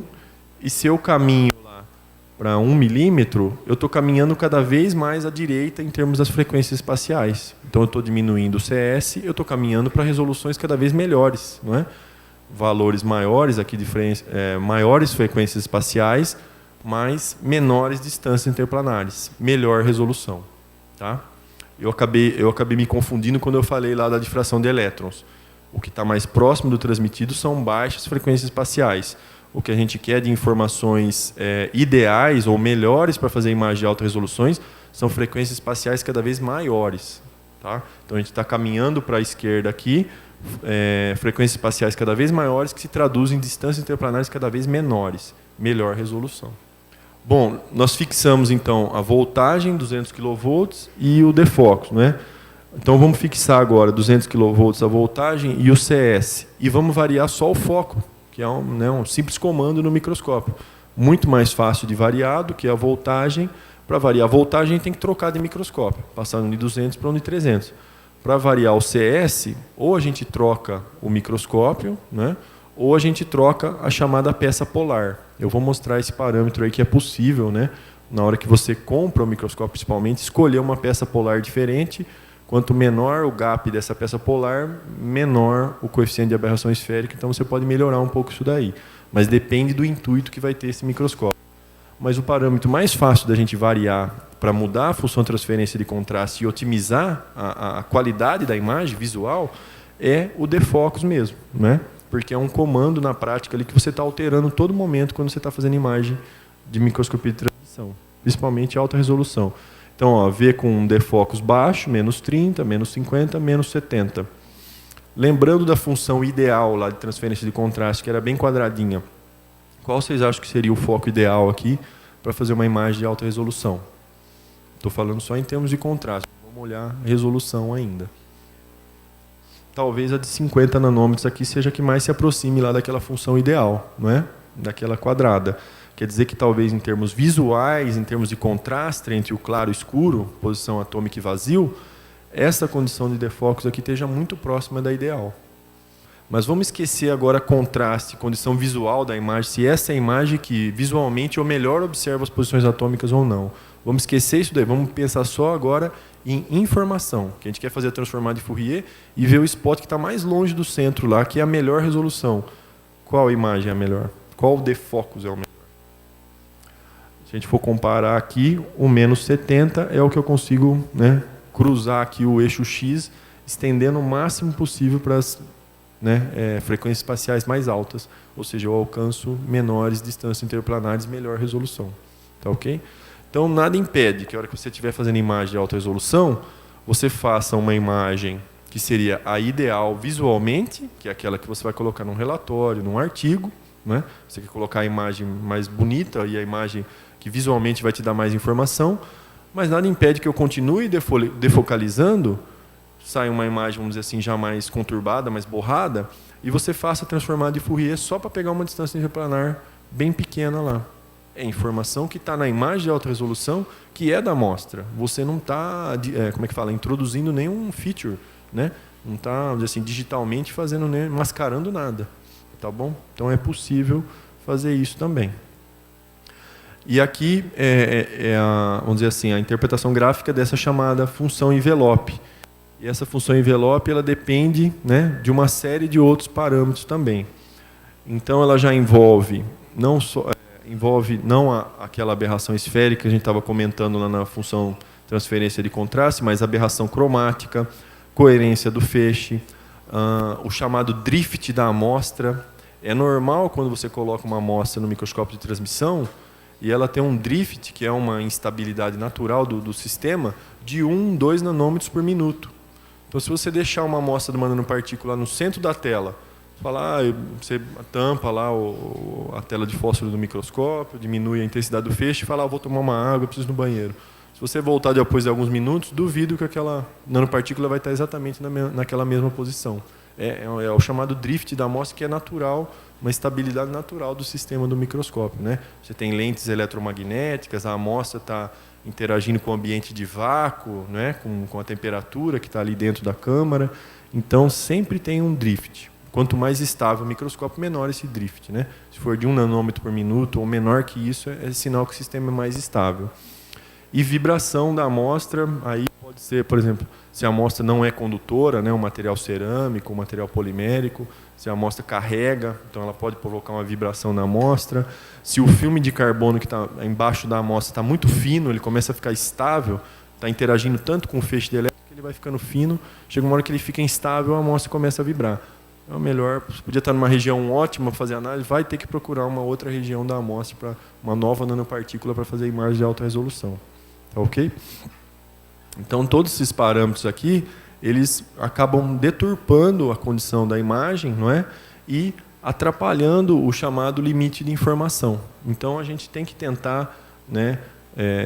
Tem parâmetros que são características do microscópio, né? Aberração cromática, por exemplo. Mas tem parâmetros que dependem muito do alinhamento do microscópio ou das condições que estão no microscópio, onde ele está instalado. Se está tendo uma obra do lado do prédio e está tendo vibração mecânica, não tem como evitar, não é? Talvez teria que deixar o pessoal da obra parar e vir fazer a imagem aqui fora do horário, né? Para compensar isso daí. E vibração da amostra, às vezes você tem que mudar de região da amostra. Você fala, mas aquela era a região ideal, não podia perder aquela ali. Sinto muito, né? Não adianta chorar sobre leite derramado. Procura uma outra região e começa a fazer novamente a análise. Tá ok? Então, o que essa função envelope aqui vai nos dar é o chamado limite de informação, que é a melhor resolução possível que a gente vai conseguir extrair daquela imagem. Então, lembra que o chamado limite de informação, o ideal é que ele esteja em frequências espaciais cada vez mais altas, que significam, né, distâncias cada vez menores e melhor resolução. Tá bom? Então, esse aqui seria um exemplo para essas condições aqui de defocus e de CS. Lembra que eu falei para vocês lá do monocromador, não é? é um componente que você insere ao longo da coluna do microscópio, né? Depende se você quer fazer correção de aberração esférica na imagem, não é? Vai depender do tipo de correção que você quer fazer, se é uma correção de aberração cromática, mas é um componentezinho ridículo aqui desse tamanho. Eu sinceramente não sei como que estão esses componentes modernos, né, hoje em dia. Esse daqui já é de alguns anos, essa imagem aqui. Mas para instalar um corretor de aberração esférica, você compra um microscópio de fábrica, ele não veio. Você quer instalar o corretor de aberração esférica, é $1 milhão, só o corretor, né? Uma coisinha ridícula assim. Mas imagina a tecnologia que está envolvida nisso daí.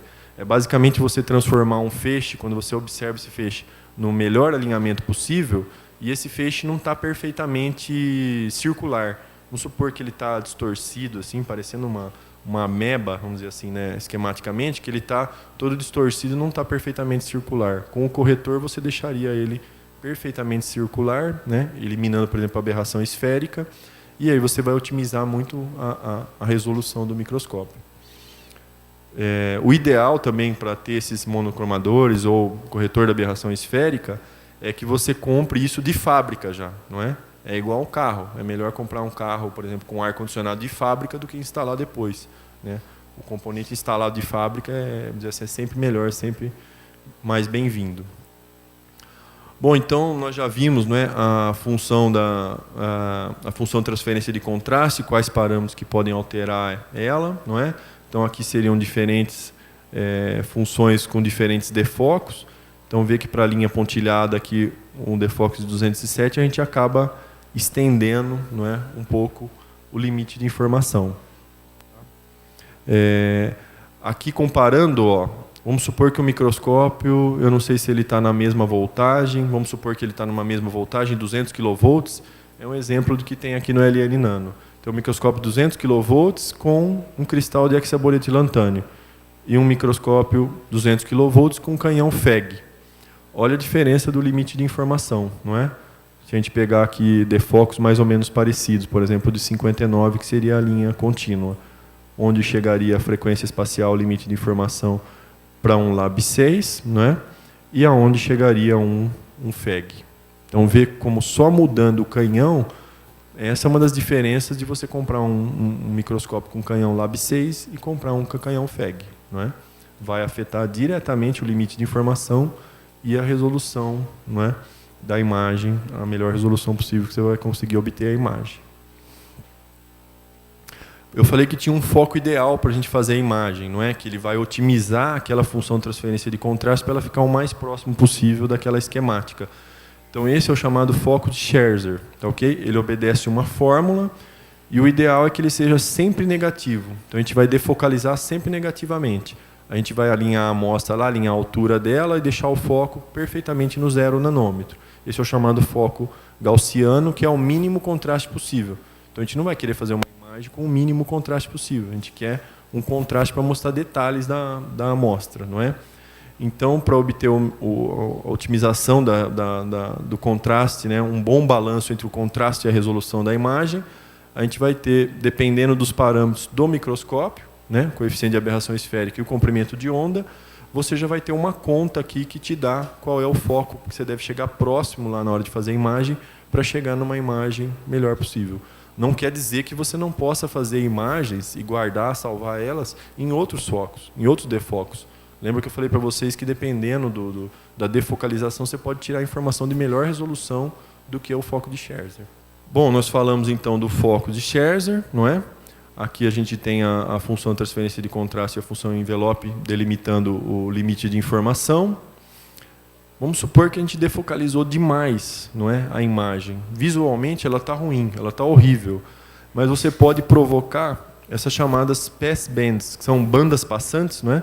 Essas bandas passantes que ficam cruzando o eixo X, mas você pode, aqui na verdade são só essas inversões, não é, de contraste, mas você pode gerar essa banda passante, que é numa frequência espacial bem alta lá, você conseguir pegar alguma informação, não é, de resolução muito boa.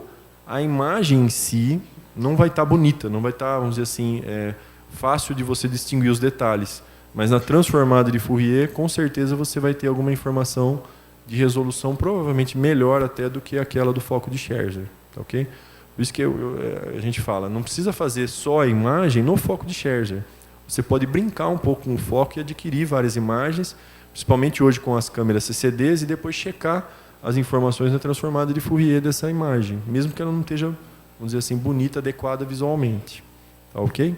E tem até uma equação também que ajuda, né, a dar uma ideia de quais seriam esses focos aqui para chegar a essas bandas passantes. Aí, aqui está falando que quando for um n igual a 0, aqui, né, colocando esse valor na equação, a gente teria especificamente o foco de Scherzer. Então, aqui, ó, comparando, não é, o foco de Scherzer e a função de transferência de contraste a envelope, e para outros focos, não é, de focos, e comparando como que ficaria a função de transferência de contraste e a função envelope.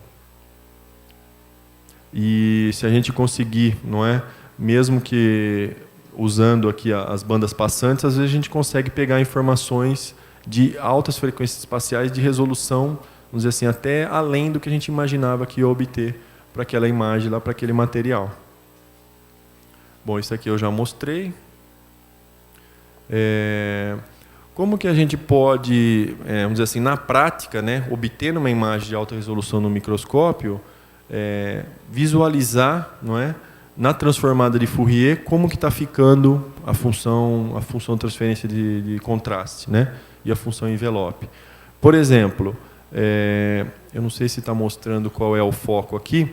Quando a gente tiver apenas praticamente um zero da função, quer dizer, a gente cruzou aqui o eixo zero, ou desculpa, o eixo x praticamente uma vez só, isso vai se traduzir, seria um filme amorfo, não é? E a gente fazendo a transformada de Fourier desse filme amorfo. Então a gente observa que tem praticamente só um contraste aqui ao longo do halo amorfo, não é? Na transformada de Fourier. Então vamos supor que isso daqui a gente está no focus de Scherzer, tá? A função de transferência ela está muito mais próxima daquela função ideal. O que acontece visualmente no halo amorfo aqui, defocalizando cada vez mais?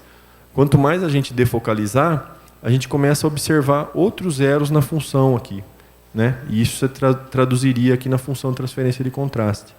E se a gente defocalizar demais, a gente vai observar algo assim no halo amorfo do filme de carbono, né? Vão ter vários zeros vamos dizer assim, na função de transferência aqui. A gente observa esses halos amorfos aqui, vários zeros, e depois isso se traduziria aqui em vários zeros também na função de transferência de contraste. Será que a gente estendeu o limite de informação? Aonde está melhor para visualizar a microestrutura do amorfo, apesar de ser uma microestrutura desordenada, quais imagens vocês escolheriam para mostrar o amorfo aqui? As superiores aqui ou as mais inferiores? A gente vê que isso daqui visualmente não está legal. Por aqui está muito melhor, não é? Mas se a gente quiser pegar informação, aquelas frequências espaciais, que na transformada de Fourier é o que se afasta mais do centro, não é, do spot transmitido. Onde estarão as informações de melhor resolução, de altas frequências espaciais? Aqui na parte de baixo. Tá vendo? Então, você defocalizar bastante e estender o limite de informação, a imagem pode ficar ruim, mas você vai ter informações aqui de melhor resolução. Ok? E nada impede que você faça isso num material cristalino, não é?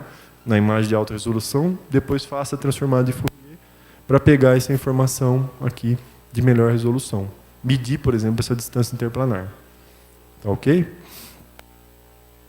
Bom, então aqui eu falei para vocês que para a gente interpretar uma imagem de alta resolução, muitas vezes é benéfico a gente fazer a imagem de alta resolução e depois fazer uma simulação através de software, né? E tem softwares hoje em dia que simulam a imagem de alta resolução, com um foco específico, com um CS específico. O software de simulação, que é muito utilizado, chamado GEMS, ele tem até alguns modelos de microscópio que já estão previamente caracterizados. Você escolhe o microscópio lá, ele já vai dar todos os parâmetros daquele modelo de microscópio mesmo, né? Porque cada fabricante, cada modelo já tem um conjunto de parâmetros mais ou menos predeterminados.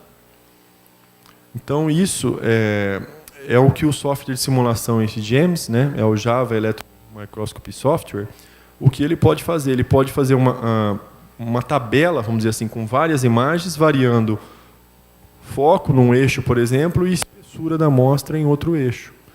Por isso que eu mencionei para vocês lá no início que a interpretação da imagem de alta resolução não é algo trivial. Se mantiver a mesma espessura e variar o foco, vamos dizer assim, a cara dessa imagem de alta resolução vai mudando, não é? E se eu mantiver o foco constante e variar a espessura, não é? Eu não vou ter simplesmente sempre o mesmo padrão de interferência, tá ok? Então, se você quiser fazer uma imagem e deduzir corretamente, certinho, aonde estão as posições atômicas e os vazios, o ideal é sempre trabalhar um pouco com a alta resolução também para ajudar nessa interpretação aí.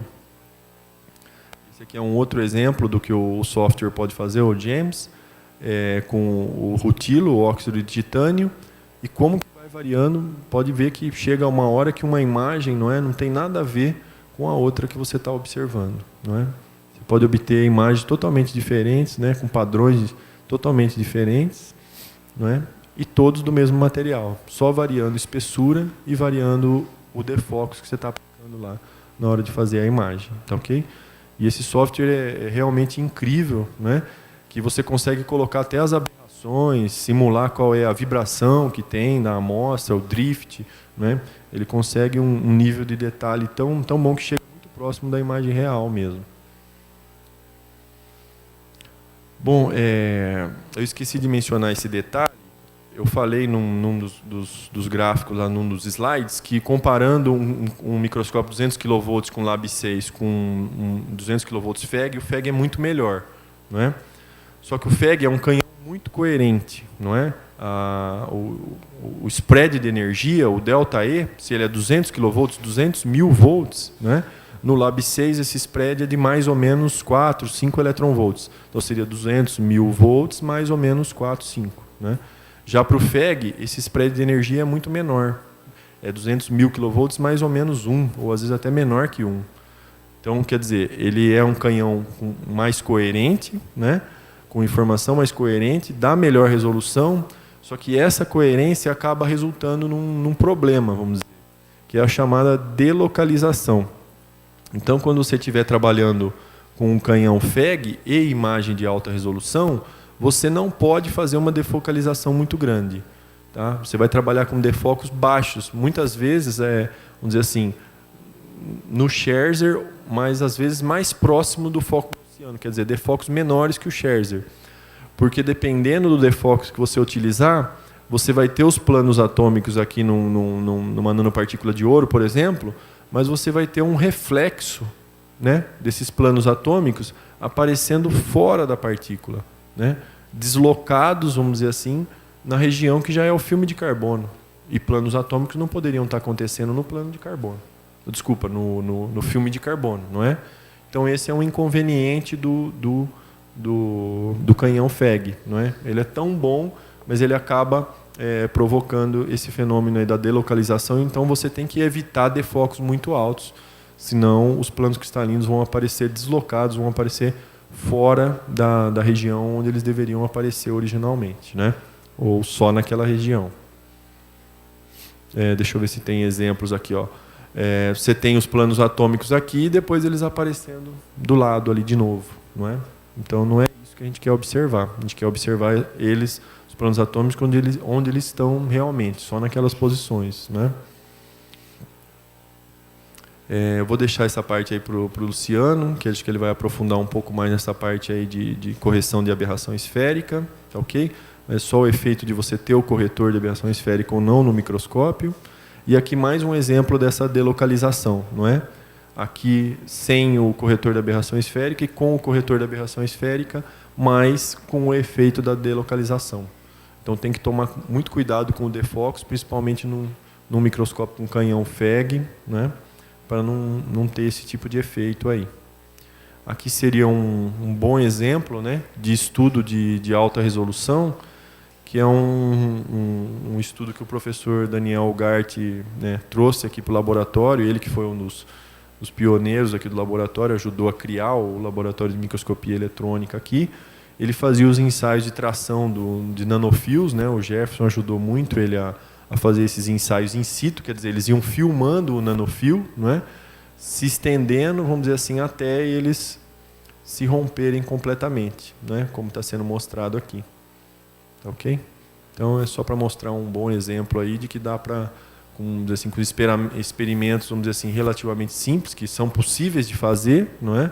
Sem grandes infraestruturas de preparação de amostra, tudo, e gerar publicações importantíssimas aí, né, em Nature e assim por diante, tá bom? Então acho que eu vou parando por aqui, tá bom? Fico à disposição aí para dúvidas e perguntas, tá bom? Obrigado, pessoal.